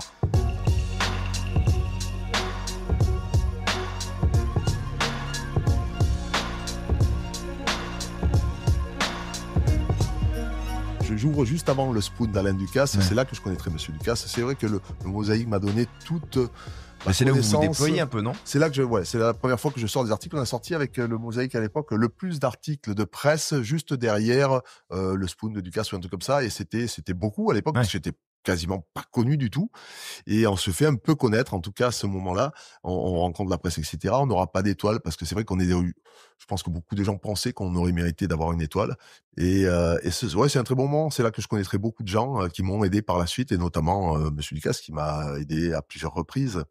C'est quoi la rencontre avec Alain Ducasse en l'occurrence? C'est juste sur un repas. C'est juste sur un repas, et puis au travers aussi de Frédéric Hermé, qui était à l'époque l'épouse de Pierre Hermé, et qui m'a fait tout mon marketing. Alors j'adore, elle est complètement dingue, Frédéric, je le dis. Elle est conceptuelle, hein. Pour le coup, elle sait emballer les choses et faire des concepts. Mais c'est une espèce de Feg. Aujourd'hui, tout le monde dit Feg. Parce que elle prend beaucoup à droite à gauche. Une fois, je lui ai envoyé un message, je lui ai dit tout coco mais fili, parce qu'elle me trahit en faisant une recette qui est une de mes recettes à la télévision. J'ai failli le trembler. Bon. Frédéric, c'était mon donc voilà. Et c'est intéressant parce que le Mosaïque, c'est vraiment là où je pose les bases de ce que j'aime, de ce que je sais faire. Il y a quelques recettes de l'époque qui vont me suivre pendant très longtemps et qui ont été pendant longtemps, au début, considérées comme dans ce que je faisais en termes de cuisine personnelle, qui après sont passées dans mes brasseries parce que on en a vendu beaucoup, elles sont popularisées. Il y a eu pas mal de choses qui ont été copiées de ce que je faisais de l'époque, qui irradiaient un petit peu partout. On avait des nems au chocolat partout dans Paris. Et là, il y a quoi? On sent que c'est une cuisine qui est influencée justement par vos voyages aussi. Également, il y a quand même. Là, c'est vraiment une cuisine, ce qu'on peut dire fusion, même si le terme est tellement abattardi. Aujourd'hui, plus personne ne veut plus utiliser ce terme. Mais parce qu'on n'aime pas les étiquettes, mais j'ai toujours dit que finalement la fusion, c'était quand même la moelle épinière de la véritable cuisine. C'est si on regarde toutes les influences qu'on a eues, italiennes, c'est du métissage, etc. C'est du métissage permanent. Et après, on s'approprie des choses qui deviennent franco-françaises, etc. Ça restait quelque chose de très intéressant dans la façon dont on peut croiser certaines choses, certaines cultures, quelque chose qui est beaucoup utilisé, même quand on n'emploie pas le terme aujourd'hui, et que c'est de la force, quelquefois, de la cuisine, de la création, on va dire, d'import, ce que je disais un petit peu tout à l'heure. On ne peut pas s'empêcher en France, si vous regardez toutes les cartes, d'ailleurs, des restaurants, petit peu étoilé, d'avoir cette espèce de croisement, Mmh. japonais, Ouais. machin et la poudre de saté, le ceci et Mmh. cela et on pense qu'on fait pas de création à partir du moment où on mixe pas des choses qui sont étrangères. Je dis, ça pourrait se passer autrement. Alain Ducasse, en l'occurrence, vous en parlez, et vous parlez d'un repas. Ouais, Hem, mais je n'ai com jamais travaillé chez Alain Ducasse. mais alors Parce que pourquoi j'ai plein d'articles qui disent Paul Perret a travaillé chez Alain Ducasse, mais non, j'aime beaucoup Alain Ducasse, je considère que c'est le patron et je suis, en relation toujours avec monsieur Ducasse pour plein de choses, mais je n'ai jamais travaillé pour monsieur Ducasse. mais pourquoi On a vous failli travailler ensemble mais d'ailleurs. pourquoi vous le citez lui? C'est il représente quelque chose à ce moment-là pour vous? Bah, à cette époque-là, ça reste le plus grand cuisinier français, c'est un peu le truc, avec l'école robuchonienne d'un côté, l'école ducassienne de l'autre et puis Ducasse, c'est presque la relève à ce moment-là. C'est marrant parce que je connais très, très peu de monde à cette époque-là, mais je connais pratiquement les 2 plus grands. C'est-à-dire que Ducasse et Pierre Hermé qui vont m'aider tous les 2, Pierre Hermé représente le cornerstone de la pâtisserie à ce moment-là, c'est clair et monsieur Ducasse qui avait la cuisine de la Riviera à l'époque et qui vient s'installer à Paris, est un petit peu le nouveau patron, de la cuisine mondiale. Et là où je dis qu'ils vont m'aider, c'est d'abord qu'ils vont me donner confiance, parce que leur jugement vaut plus que le jugement de 1000 personnes pour Ouais. moi, donc c'est ça qui est devenu, important et C'est-à-dire qu'à ce donc moment-là, il voit, il découvre votre cuisine et il vous valide, en fait, quelque ouais, ouais, part, oui, oui, clairement pour par leur Pierre qui est intérêt. venu très souvent, avec Frédéric, monsieur Ducasse qui est venu 1 ou 2 fois, pas Pierre plus à Hermé qu'on l'époque. résume à la pâtisserie souvent, alors que, il est très reconnu aussi pour son goût et Alors, ses c'est le plus grand compétences de mangeur du monde. oui, Voilà, voilà. on va faire simple. Je ne connais pas plus grand dégustateur que Pierre Hermé à table. D'abord parce qu'il arrive à déchiffrer quand même un nombre de choses incroyables dans une assiette. Il mange comme une pelleteuse, Pierre. J'adore ce truc où il est au-dessus de l'assiette là comme ça chipote pas. Et en même temps, Et ça en même analyse. temps, ça analyse. J'adore. Voilà. Donc je suis toujours resté effectivement en contact avec ces gens. Et je leur dis que je leur dois beaucoup, même si c'est pas des choses physiques, directes, machin, etc. Mais je trouve que finalement, à l'époque, je n'étais pas connu. Je sais que quand à l'époque Pierre envoie un message à Ferran Adrià en lui disant que j'étais la 4e merveille du monde, ça peut me servir à l'époque et ça a plus de valeur presque que mon CV Ouais. parce que c'est la parole d'une personne qui est reconnue Mmh. et qui parle de moi dans ces termes. Donc voilà, ça m'a probablement permis après d'aller du mosaïque. Quand je vais à Istanbul, c'est monsieur Ducasse qui me place à Istanbul. À Mmh. l'époque, après Istanbul, il y a pareil, 3e restaurant qui va se fermer. Compliqué Istanbul. J'ouvre en plein 9/11, les Mmh. événements là de trucs. C'est le Ritz-Carlton, c'est une marque américaine au cœur d'Istanbul. Bon, Ouais. ça n'a pas trop résisté. On a ouvert, on a quasiment fermé 6 mois après avoir ouvert. Mais le jam définit beaucoup ce que je vais faire après dans ce qui sera le premier restaurant dans lequel je serai et qui me rendra connu à l'intérieur, en tout cas de Shanghai, avant de devenir plus international avec les autres endroits. Et il ressemblera beaucoup à ce que je ferai au Jade on 36 à Shanghai, en ayant perdu à nouveau 2 années, parce qu'à chaque fois qu'on ferme un restaurant comme ça, il faut tout recommencer. C'est un Faut peu se remettre à compliqué. zéro, trouver un Remettre à endroit, trouver zéro. un projet, trouver des Une perte financements, dynamique trouver qui est énorme, en fait. J'ai mais en termes considéré d'énergie, c'est considérable. en termes d'énergie, c'est considérable. En termes de perte potentielle de visibilité, c'est presque 2 ans de perdu. Même si vous enchaînez, on va Ouais. dire, quelques mois après, c'est presque 2 ans parce qu'il faut refaire tout le trajet que vous aviez fait dans l'année dans laquelle vous avez et c'est vrai que ça aurait pu, coûter cher parce que il faut bien que la reconnaissance serve à quelque chose. La reconnaissance sert à gagner de la liberté et la liberté sert à s'exprimer. Mmh. Et heureusement que là, j'ai suffisamment de crédit au travers, en tout cas, des gens aussi qui me valident pour pouvoir prendre une salle à manger avec Shangri-La. Alors, ça s'est passé à Shanghai. En fait, ça ne devait pas se passer à Shanghai. J'avais un truc qui était à Bali qui m'attirait beaucoup plus. Mais concours de circonstances, un petit peu compliqué aussi à déchiffrer. Ça aurait pu se passer là-bas, puis ça s'est passé là. Et je suis pas sûr d'y rester, finalement, je découvre Shanghai. Je suis impressionné par la puissance, de Shanghai, c'est sûr. On sent de la même façon que j'ai senti quand j'étais en Australie, cette espèce d'énergie palpable à l'approche des Jeux olympiques en 2000, c'est en 1996 que je suis en Australie. Et ça influe beaucoup sur la cuisine qui est toujours un peu le reflet de la Ah ouais. société à ce moment-là. On sent à Shanghai aussi une énergie, assez incroyable. En fait, je fais que passer, je vais prendre la position et puis finalement, le Jade on 36 deviendra l'endroit où je me ferai connaître, en tout cas à Shanghai, de façon très très claire, dans les 3-4 ans, je crois qu'on a gardé le Jade, avant de passer de l'autre côté de la rivière pour prendre Mr. Mrs. Band, et ce qui deviendra Ultraviolet avec le groupe avec lequel je suis encore aujourd'hui. Comment on fait ses preuves? Comment on se fait reconnaître? C'est quoi les débuts, là, dans un parce que vous quand même, ouvrir un resto, c'est un truc. Vous changez de monde à chaque fois que vous ouvrez un resto, quoi. Après Istanbul, vous vous retrouvez à Shanghai, vous découvrez, enfin, c'est des codes, c'est une culture, c'est une clientèle, c'est des usages, c'est une Bah, enfin, le seul moyen, c'est de garder ses codes à soi, déjà. Comme ça, c'est pas forcément de chercher à s'intégrer, ouais. Faut quelque que les gens part. viennent pour Paul Perret. Bah, il faut que, oui, et sa difficulté, c'est l'objectif. C'est-à-dire qu'à un moment donné, l'objectif, c'est de faire venir les gens à soi par rapport à ce qu'on propose, en espérant qu'ils y adhèrent. C'est un peu tout le message Ouais. du cuisinier, hein. C'est-à-dire qu'à un moment donné, on fait quelque chose que l'on aime en espérant que les gens l'aiment suffisamment, ce qui pourrait signifier qu'ils vous aiment par retour. On va faire quelque chose un petit peu comme ça, par transitivité, c'est toute Mmh. mathématique, ça. Mais c'est tout ce message du cuisinier. Et c'est vrai que quand bon, c'est validé. Il y a des gens qui valident ce que je fais, puisque je me souviens, dans mon dernier patron, il s'appelle Philippe Caretti. Et Philippe Caretti, que j'aime beaucoup, que je vois encore aujourd'hui, c'était le DG, le directeur général de cet hôtel qui m'embauche à l'époque à Shanghai, qui est en création là, Jade on 36.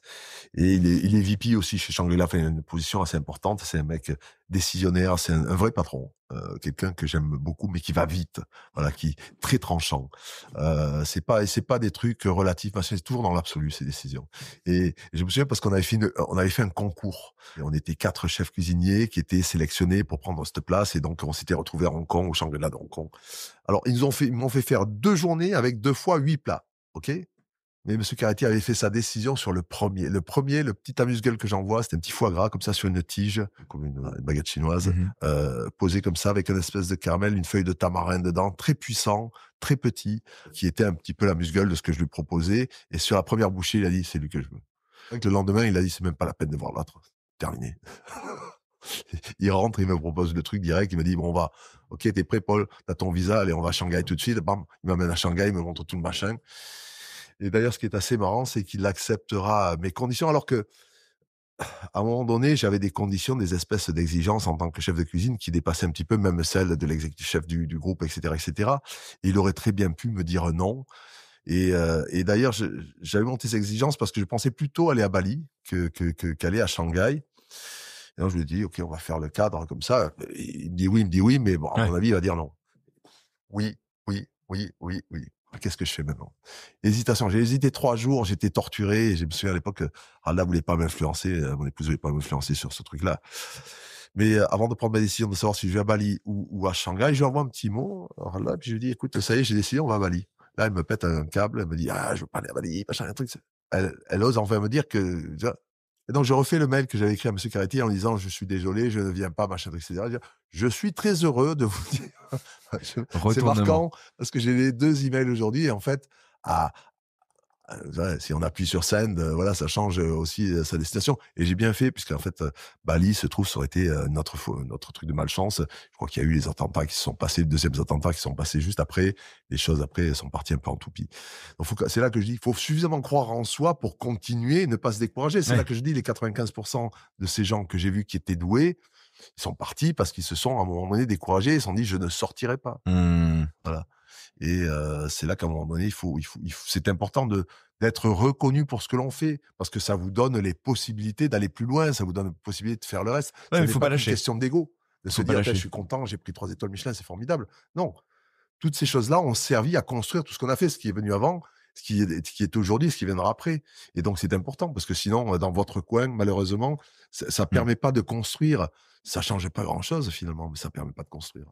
Donc Shanghai. Shanghai sera le Oui, Shanghai définitivement. Finalement, je croyais que j'allais y rester. Je m'étais dit: «Allez, on va y rester 3 ans peut-être à Shanghai, on verra bien». Et puis finalement, ça m'a happé parce qu'il y avait, il y avait des opportunités aussi, sans paraître opportuniste, par rapport au mot opportunité. Il y avait une puissance, il y a de l'argent, il y a une puissance, il y avait, une reconnaissance qui est arrivée. Après, il y a eu effectivement le passage de l'autre côté avec Ultraviolet qui a eu pris cette dimension internationale.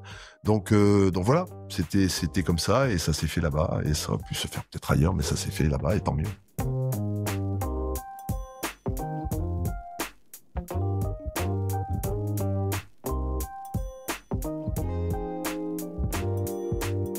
vous êtes pas dit qu'il fallait être champion sur ses terres à un moment? Ça vous allait, vous? Parce que parfois, on regarde les chefs qui font carrière à l'étranger, en France. Ouais, oui, bien sûr. Ça vous a jamais... Non, parce que j'ai fait quelque chose qui est suffisamment différent. Oui, je comprends un petit peu le principe français de ce oui, mais 3 étoiles, elles sont en Chine. Enfin, bon. Je pense qu'il y a pas beaucoup de gens qui sont venus dans les 3 étoiles. Il y a beaucoup qui sont venus. Et encore une fois, j'ai pris 3 étoiles sur le restaurant le plus décalé de la planète Michelin, mais très clairement le plus décalé. Donc à partir de là, je veux dire, moi, ça m'a comblé dans ce sens-là. Je sais ce qu'on fait, puis là, on va bientôt, évidemment, on va arrêter Ultraviolet, parce que je pense que j'aurais plus les moyens de le faire au meilleur niveau. Mais ça restera le cornerstone de ma carrière. Il y aura pas d'équivalent. Et c'est pour ça que je suis pas forcément très intéressé à reprendre gastro. Peut-être que je changerai d'avis, hein. Les imbéciles qui changent pas d'avis, mais en tout cas, aujourd'hui, ma volonté, c'est d'arrêter de me consacrer à des choses beaucoup plus, je vais pas dire commerciales, mais beaucoup plus consensuelles, que j'adore faire aussi, hein, comme on a fait quelque chose comme Nonos, qui est une espèce d'ordinaire dans lequel on essaie de faire attention à ce qu'on fait. J'aime beaucoup ces projets comme ça. Et je pense qu'il est temps. Je pense que je vais pas donner mon âge, j'ai l'air d'en avoir 30, je sais. Mais je pense qu'il est temps de passer dans cette 3e phase de ma carrière. Ça a beaucoup de sens. En fait, il se trouve que circonstanciellement, Ultraviolet était entouré de travaux, machin truc, etc., et qu'on avait au moins une grosse pause à faire. Donc je pense qu'on va pas réouvrir derrière, et je pense que j'annonce clairement que quelque part on dépose les étoiles avec le restaurant, et puis on fera autre chose. Nouvelle ère. Bien sûr. On va en parler, on va s'ouvrir là-dessus, mais quand même, il faut lui consacrer un petit chapitre et un petit temps de ce récit. Ultraviolet qui est climax. D'où vient l'idée? Comment ça se fait? Parce que là, pour le coup, vous êtes le patron de votre ambition, et c'est ce qui peut-être vous représente le plus à ce moment-là en termes d'expression et de concept. Avant d'arriver à Ultraviolet, donc Jadon 36, c'est ce restaurant au Shangri-La que je vais tenir pendant 3 années, qui vont me positionner à Shanghai essentiellement, et les premiers positionnements un petit peu internationaux avec les grands rendez-vous un peu de chefs, les Madrid Fusion, les l'Homéror de la gastronomie, etc. Et donc on se fait un petit peu connaître à ce moment-là, et c'est vrai que ça va m'ouvrir quelques portes, et notamment la porte de ce qui deviendra Ultraviolet, avec mon partenaire de l'époque, qui est toujours mon partenaire, qui s'appelle le groupe VOL, et qui me proposera d'abord de reprendre l'ancien restaurant des frères Pourcel, qui était sur l'avenue un petit peu montagne de Shanghai, qui est le Bund, ce qu'on appelle le Bund, qui est juste en face de cette espèce de Pearl Tower qu'on voit, qui représente un petit peu Shanghai. Et donc Mr. Mrs. Bund, c'est une espèce de grande brasserie que j'ai toujours aujourd'hui. Et surtout dans le panier, dans la négociation, avant de changer de crèmerie, j'ai bien mis le projet qui est le projet un petit peu de ma vie, que j'essaie de faire depuis 1996, avec des moyens d'ailleurs fluctuants, hein. C'était démarré sur des choses beaucoup plus humbles, et ça a pris un petit peu de l'ampleur, et ça deviendra ce qui est Ultraviolet. Et quand j'ai dit que ça a démarré en 1996, la première fois que je vais faire ce qui deviendra Ultraviolet, c'est-à-dire sur une table comme ça réduite, qui s'assied à un moment déterminé, tous ensemble, et qui mange une proposition définie, c'est-à-dire la maîtrise de l'offre et du temps. C'est en Australie que je veux le faire. Je ne le ferai pas, mais c'était des moyens beaucoup plus humbles. C'était une seule table de 12. D'ailleurs, à l'époque, j'avais la barbe, j'arrivais à la fin, je faisais Jésus-Christ, et je servais comme ça un menu personnel, et qui nous met dans des conditions en fait de travail qui sont les véritables conditions de travail de la cuisine, qui est définie par ce qu'est la cuisine familiale. C'est-à-dire que c'est pas le principe de la cuisine professionnelle dans lequel le client va choisir. Le client va s'asseoir quand il veut, il a cette liberté, il va choisir ce qu'il veut. 4 personnes à la même table vont choisir 4 entrées différentes. Donc évidemment, il va falloir que la cuisine professionnelle intègre, au travers de ce qu'on appelle la mise en place, les plats pour pouvoir les finir dans un temps imparti, acceptable par le client d'un quart d'heure, etc. Donc en fait, le but d'Ultraviolet, et l'essence d'ailleurs de ce projet, c'est de gommer un petit peu tout ce qui, à mon avis, abâtardit la cuisine, même au meilleur niveau, c'est-à-dire l'intégration pour pouvoir délivrer sur ordre du client.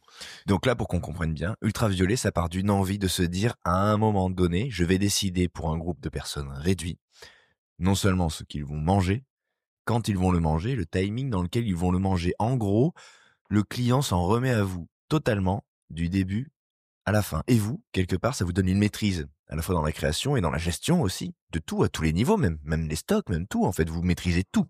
On a une maîtrise absolue, donc on s'est mis dans les meilleures conditions pour cuisiner à notre meilleur.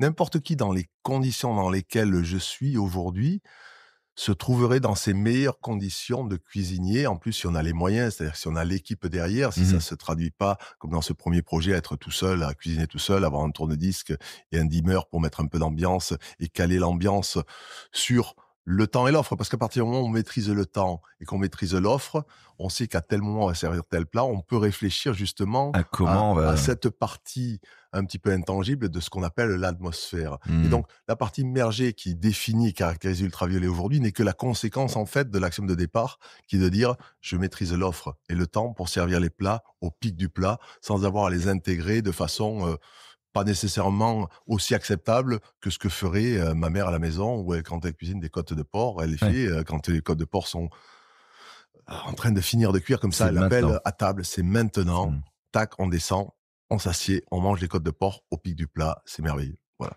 Donc l'axiome de départ est vraiment axé sur la cuisine, avant tout.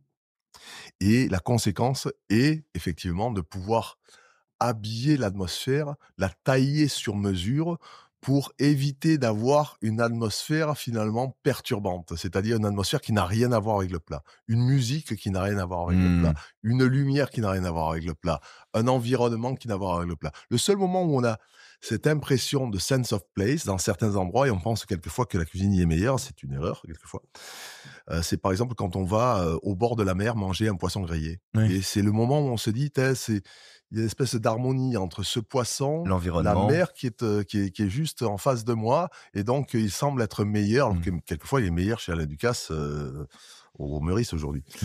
Mais c'est plus dans ce que j'appelle le psychotaste, le goût psychologique, que dans la réalité des choses. Mais c'est vrai que de mettre les recettes, les produits que l'on cuisine dans un environnement qui leur appartient. Et puis la culture aujourd'hui, elle est télévisuelle, elle est... oui, on a des référents. On a des référents, et à ce moment-là, on s'immerge beaucoup plus dans le plat. Et ce qui est la réalité de l'ultraviolet, et je dis ça parce que c'est très difficile à décrire l'ultraviolet, ça se décrit très mal, et quand je le décris, si je veux le décrire très bien, c'est très prétentieux. Mais le but de l'opération, c'est au contraire de ne pas animer la table pour divertir les clients, mais de les forcer à se concentrer sur le plat en leur donnant un environnement, aussi factice soit-il, qui est le plus proche possible du plat pour que l'imaginaire fasse le reste et vous mette dans les meilleures conditions. Et c'est en général des images qui sont récurrentes comme ça, c'est-à-dire qu'à un moment donné, on a des loupes, et quand vous avez la mer qui vous entoure, une mer démontée de rochers, c'est là que je sers cette espèce de homard cuit dans une eau de mer, parce que c'est ce qui correspond le plus à ce homard cuit comme ça, qui est cuit à l'eau, dans presque son eau, c'est souvenir de Sense of Place, calanque de Marseille, pêche de... c'est une cigale à l'époque, mais on s'en fout, et on la cuit dans une eau de mer à même le bateau, traduction de ce moment, et on se retrouve presque immergé dans ce moment, pour le cas, c'est le cas de le dire, et ça correspond à ce homard-là. Mais on aurait fait un homard grillé, c'était pas du tout le même environnement. Bien sûr. C'était quelque chose de beaucoup plus sec. C'était justement une plage, le soleil, 1, 2, 3, le niveau, le ciel bleu, etc.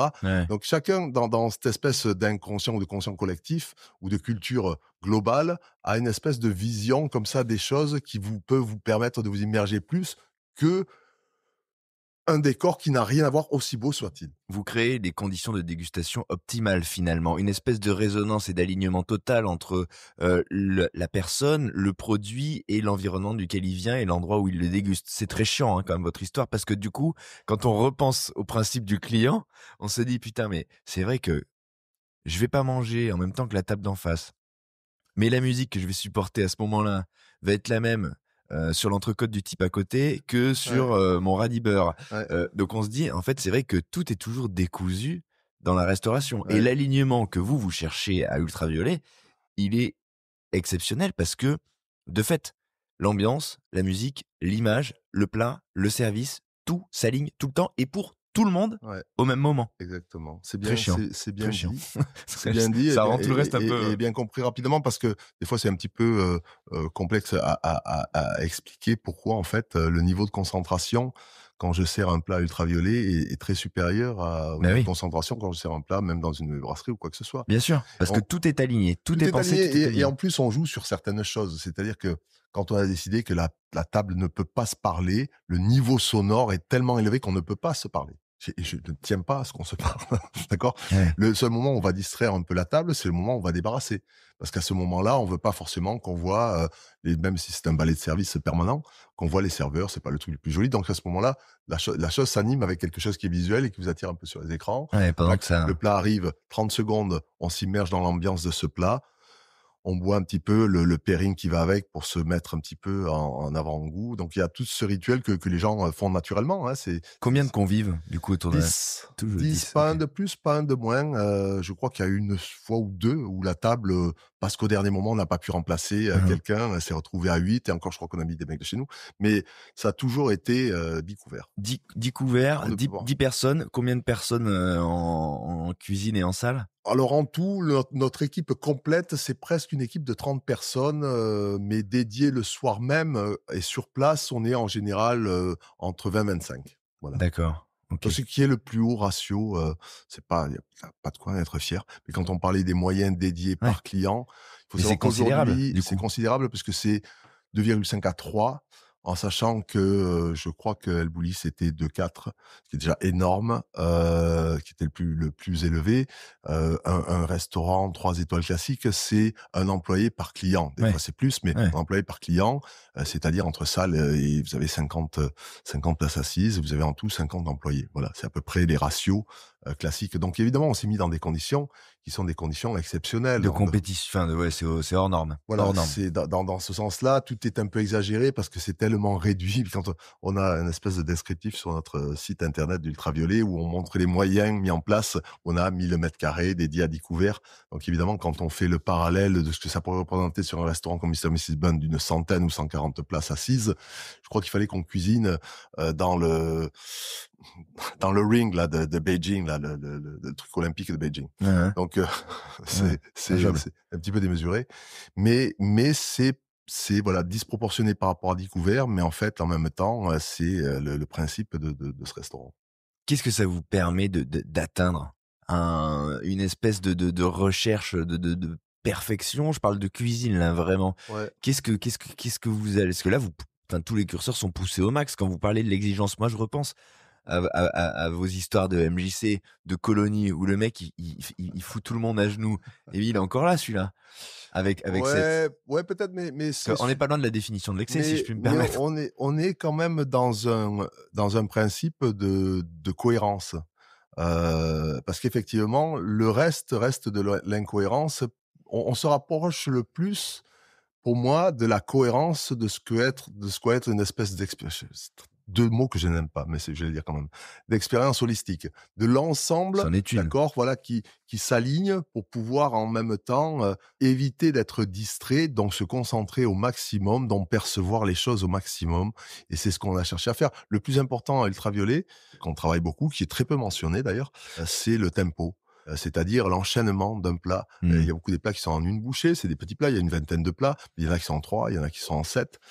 Donc il y a des variations dans ces formats-là, et il faut que le temps imparti à la dégustation, qui est presque toujours le même en fonction des tables, des fois on force un peu quand il y a quelqu'un qui est un petit peu lent comme ça, parce qu'il pense qu'il faut déguster. C'est pas...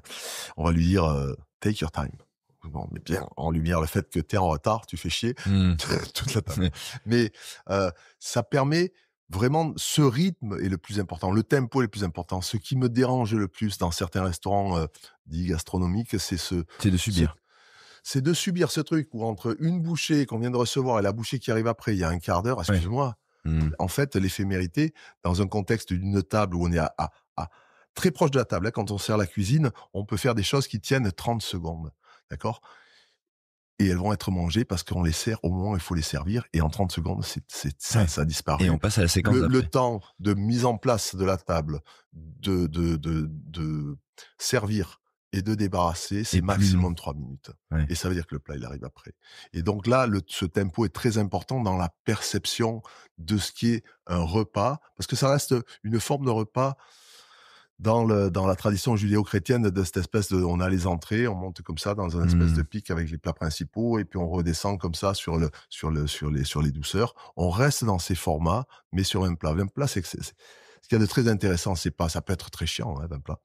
Mais ce qu'il y a d'intéressant, ce que j'ai trouvé très intéressant là-dessus, c'est qu'en fait, on peut travailler les plats les uns par rapport aux autres, c'est-à-dire que les équilibres, on les travaille d'un plat à l'autre et non pas dans une même assiette. Je suis pas obligé d'équilibrer ni diététiquement, alors surtout pas diététiquement, mais ni en termes de goût. Une assiette, je peux avoir une assiette qui est trop violente en termes de sel et par exemple d'acide, mais qui est rattrapée par l'assiette d'après. Et là, ça permet vraiment d'avoir une liberté absolue en termes de création. On n'est pas limité par le fait qu'une assiette doit être équilibrée et qui dit équilibre, je vais exagérer, hein, mais qui dit équilibre nous ramène à une espèce de moyenne qui par nature est moyenne. Voilà. Donc ça veut dire que parfois il y a des séquences où vous vous amusez à pousser les curseurs, à emmener un plat vers des choses qui peuvent surprendre ou on peut pousser des notes toniques, au maximum. comme on peut dire. Après, moi, j'ai des choses que j'aime bien, j'ai des référents qui sont un petit peu populaires, etc., parce qu'à partir du moment où on a fait dans chaque plat, au moment où on le fait en tout cas, il y a une forme d'innovation. C'est ce qui définit un plat d'ultraviolet, qu'elle soit conceptuelle, ce que je disais un petit peu tout à l'heure, etc. Et donc ça valide le principe de ce qu'on appelait l'avant-gardisme d'ultraviolet. Mais c'est pas forcément un avant-gardisme dans le sens où on est sans arrêt en train de faire des choses qui n'ont pas de référent. Moi, j'aime bien qu'il y ait un référent pour ne pas perdre les gens. Oui. Quand on fait une nouvelle texture, j'aime bien que ce soit référent à un plat populaire parce que ça nous ramène à quelque chose qu'on connaît. On peut quand même le comparer, etc. Et il faut pas trop en mettre dans une assiette, d'après moi. C'est-à-dire que plus on en met, plus on perd les gens. Là, le but de l'opération, c'est pas de les perdre, c'est de garder à chaque fois un lien. Alors après, il y a des cultures différentes. On a des gens qui sont de telle région. Pas le gratin dauphinois qui l'auront plus. Ouais, je comprends. Donc voilà, c'est un peu le principe d'Ultraviolet. Qui décide de ce qu'il y a autour de nous chez Ultraviolet, de ce qu'on voit, de ce qu'on entend? Guess. Alors, on n'est que deux à travailler sur le. Chaque fois que j'ai travaillé avec des grosses équipes, quand on a fait des événements, c'est beaucoup plus compliqué que de travailler dans un principe immersif. Nous, on est dans un principe immersif et on prend le temps de faire. C'est-à-dire que c'est le plat, donc c'est moi qui décide de la direction, on va dire artistique entre guillemets, de la direction de l'ambiance, d'accord, et souvent je décide de la musique parce qu'il y a plein de connotations. Des fois, il y a des plats qui sont personnels, donc quand c'est, je disais géographique et c'est plus facile à concevoir. Quand c'est plus particulier, plus personnel, des fois il y a des choses qui sont plus difficiles à comprendre, mais je me comprends et quelquefois on peut l'expliquer. Et de toute façon, il y a toujours une raison pour laquelle j'ai fait les plats.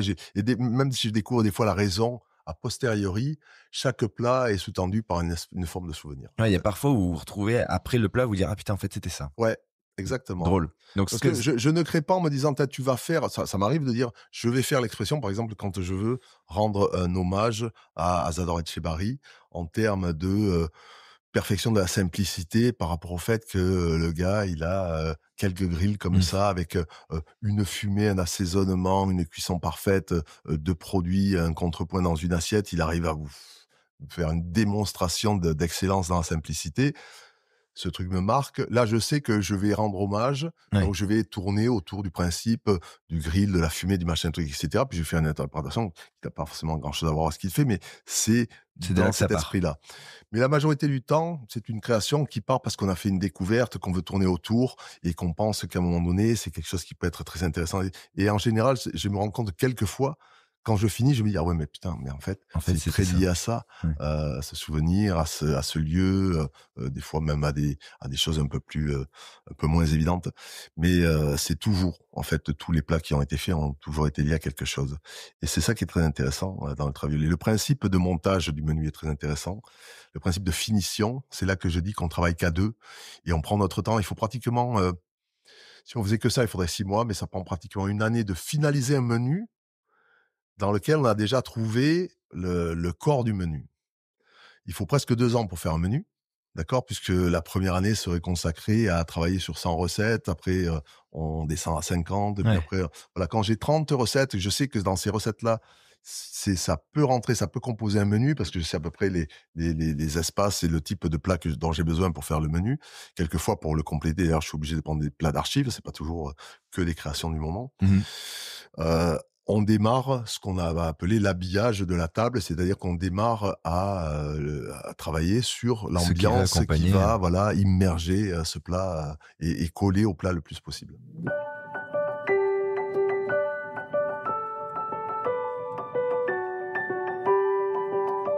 Vous parlez d'un film là. Vous vous rendez compte, c'est exactement le discours d'un réalisateur, c'est-à-dire que vous partez d'idées qui vous sont propres, que vous analysez pas toujours ou qu'a posteriori dont vous trouvez l'origine. Vous réduisez, vous faites du montage, ce qu'on appelle du montage. Vous faites de la réalisation parce que vous allez justement penser tout ce qui va habiller votre propos. Et à un moment, vous conviez un public à la projection. Ouais, on peut le voir comme ça, mais c'est une palme d'or qu'il vous faut, c'est pas des étoiles.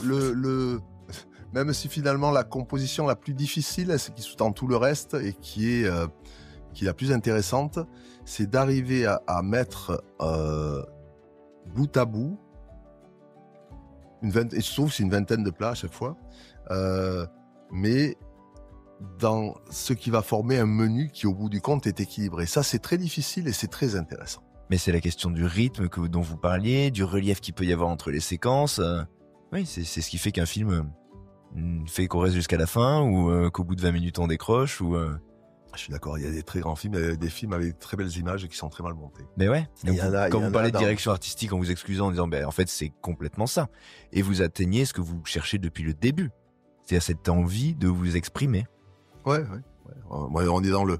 C'est pour ça que je pense qu'après Ultraviolet, il n'y a pas forcément quelque chose d'autre. Alors c'est ça. Dans cette ligne-là, peut-être que je changerai d'avis, peut-être que j'aurais envie à un moment donné de reprendre peut-être un restaurant gastro et peut-être effectivement de dire nul n'est prophète dans son pays, revenir en France. Mais je pense pas que j'ai cette velléité aujourd'hui. Toutes mes velléités de chef ont trouvé refuge à l'intérieur du projet d'Ultraviolet. J'ai eu le maximum de ce que j'espérais, le maximum de ce que peut espérer quelque part un cuisinier. Donc pourquoi essayer de se remettre en question? Ce serait pas une question d'ego après de me dire est-ce que je suis capable de revenir montrer à tout le monde que je peux avoir 3 étoiles sur mon territoire? Je sais pas si ça m'intéresse.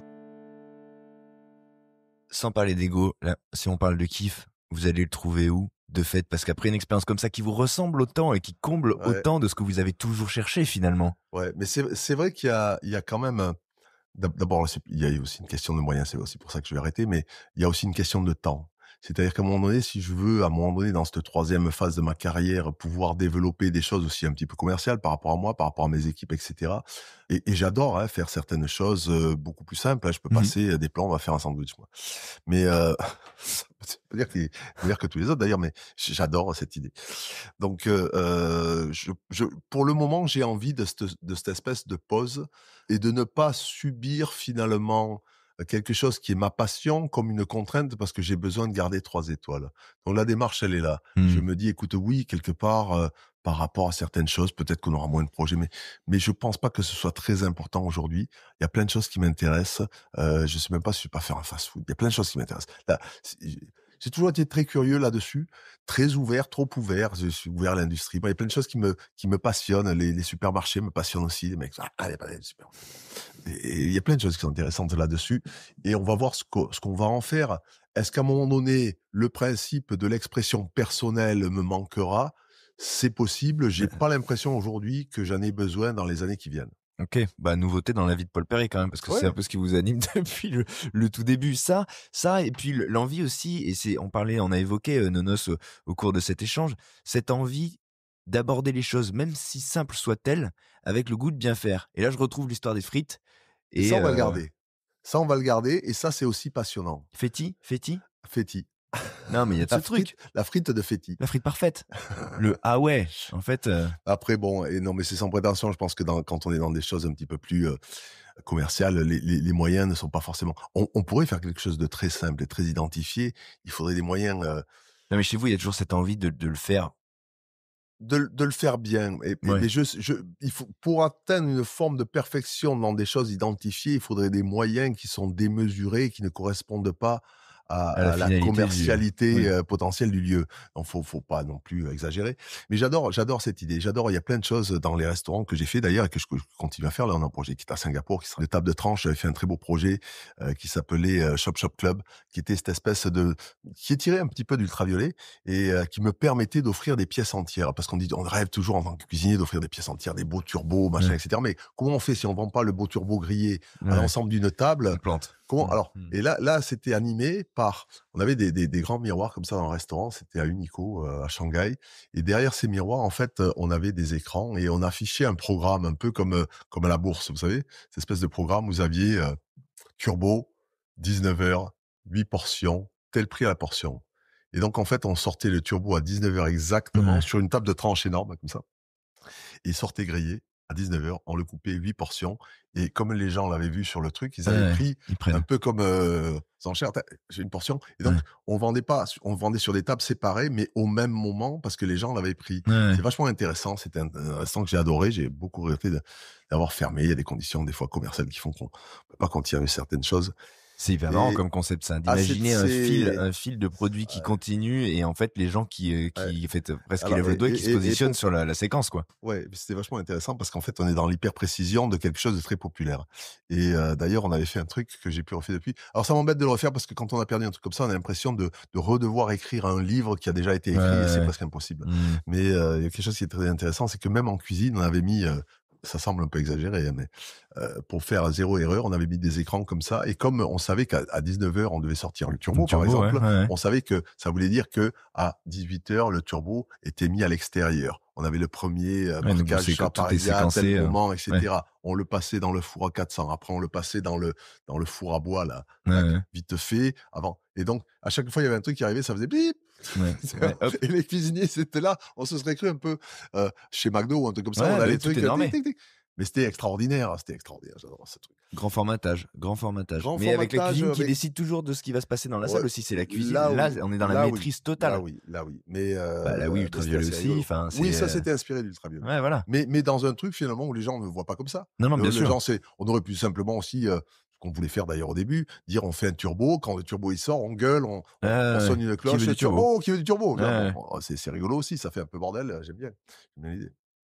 Vous avez parlé, juste une question, parce que c'est vrai que cette vie, elle est faite de voyages, de rencontres, et on sent qu'il va y avoir encore d'autres chapitres par la suite. Comment on gère, vous avez parlé de votre paternité, de votre couple, comment on gère sa vie quand on a à ce point cette énergie qui va, qui vient. Vous avez parlé de choses sinusoïdales pour parler de cuisson tout à l'heure, mais ce récit, il est fait aussi comme ça de séquences très différentes, de destinations très différentes. Comment on gère tout ça ? Est-ce que ça existe ? Est-ce qu'on arrive à le faire exister ? C'est vrai que les gens se demandent qu'est-ce que tu fais quand tu travailles pas ? Je vais au restaurant. J'ai toujours pensé que j'avais la chance de faire mon métier. Donc, il y a des contraintes, mais c'est vrai qu'au fur et à mesure, maintenant, je m'en suis un peu débarrassé des plus grosses contraintes. C'est-à-dire que, par exemple, je fais pas toujours les services parce qu'ils n'ont pas forcément besoin de moi. Ça me permet d'ailleurs de m'absenter. Quand je fais Top Chef à Paris, je suis pas ultraviolet, mais l'équipe est tellement rodée, les choses sont tellement précises. J'ai des gars qui sont là, qui font ça mieux que moi. Non, mais là, vous me parlez, je vous dis, comment vous gérez en dehors du travail, vous me parlez de votre travail, du coup. Comment on fait pour être père et mari quand on est à ce point partout? Alors déjà, Marie, je suis séparé de... Oui, enfin, vous l'avez été à une époque. Mais je l'ai été comme beaucoup de cuisiniers, peut-être mal. C'est-à-dire qu'en arrivant tard le soir, etc. Est-ce que j'ai été un bon père? J'ai été un père comme un cuisinier. J'adore mon fils.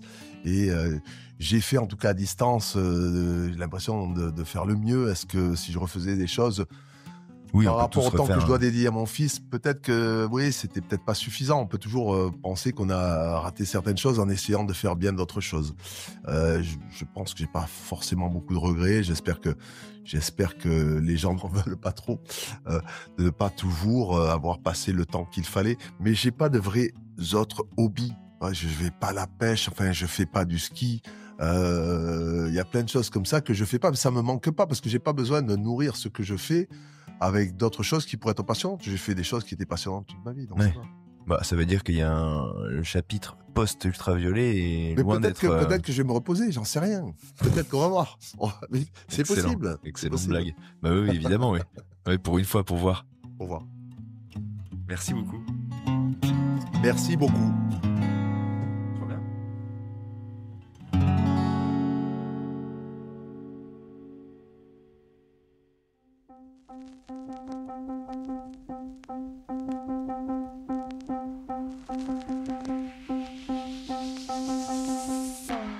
Cet épisode a été enregistré à la fin du mois de janvier 2025 et à ce moment-là, la fermeture d'Ultraviolet n'avait pas été annoncée.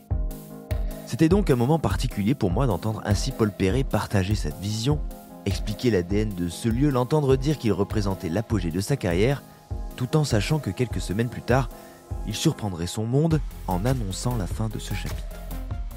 Aujourd'hui, vous découvrez cet épisode et le restaurant vient de fermer ses portes, définitivement. Il y a 48 heures, Paul Perret y a livré son dernier récital et il a éteint les 3 étoiles qu'il faisait briller à Shanghai avec, on l'imagine, l'énergie qui le caractérise, la tendresse au fond et la fougue qui l'anime. Respect, chef, et surtout, hâte de découvrir quelle forme vous allez donner au repos que vous envisagez. Rassurez-vous, personne ici ne vous a cru. Et d'ailleurs, chers auditeurs, chères auditrices, en attendant de savoir ce que le chef nous réserve, je vous suggère d'aller découvrir les lieux où il continue de sévir avec générosité et exigence. À Shanghai pour les plus voyageurs, à Paris pour les proches auditeurs. Nos noces vous attend à l'hôtel de Crillon et c'est un sacré parti pris, car sous les ors du palace, il y a là une carte d'évidence et de réconfort qui va du steak frites au foie de veau en passant par le tartare. On peut se faire un magnifique œuf mayo, un rôti à l'humeur, bref, c'est ultra balisé et surtout tellement bien réalisé, faut le savoir, au Crillon sous Paul Perret, on se fait cajoler. Merci chef d'avoir pris le temps de nous raconter votre histoire, bon vent et à très vite, à table, avec joie, et à la télévision chaque semaine pour cette 16e et prometteuse saison de Top Chef. Merci à vous, chers auditeurs, chères auditrices, d'avoir suivi ce voyage en gastronomie sur Paul Perret Airlines. Vous êtes nombreux à m'avoir demandé s'il avait fait l'avion à la fin de l'interview, et non. Mais il nous a fait voyager, et il va à 300 à l'heure, faut le reconnaître. Je vous le redis, et je vous en remercie, n'oubliez pas de mettre une note à ce podcast, les 5 étoiles, c'est mon Graal, et c'est surtout pour moi l'occasion de faire connaître mon travail, et celui des chefs qui prennent ce temps pour partager avec nous le récit de leur vie. Je vous donne rendez-vous mercredi pour Show, notre format actu, et vendredi pour Chef d'entreprise, notre émission dédiée, comme son nom l'indique, à l'entrepreneuriat dans la gastronomie. Tout ça, c'est sur Chef, alors abonnez-vous pour ne rien rater, et à très vite. Salut!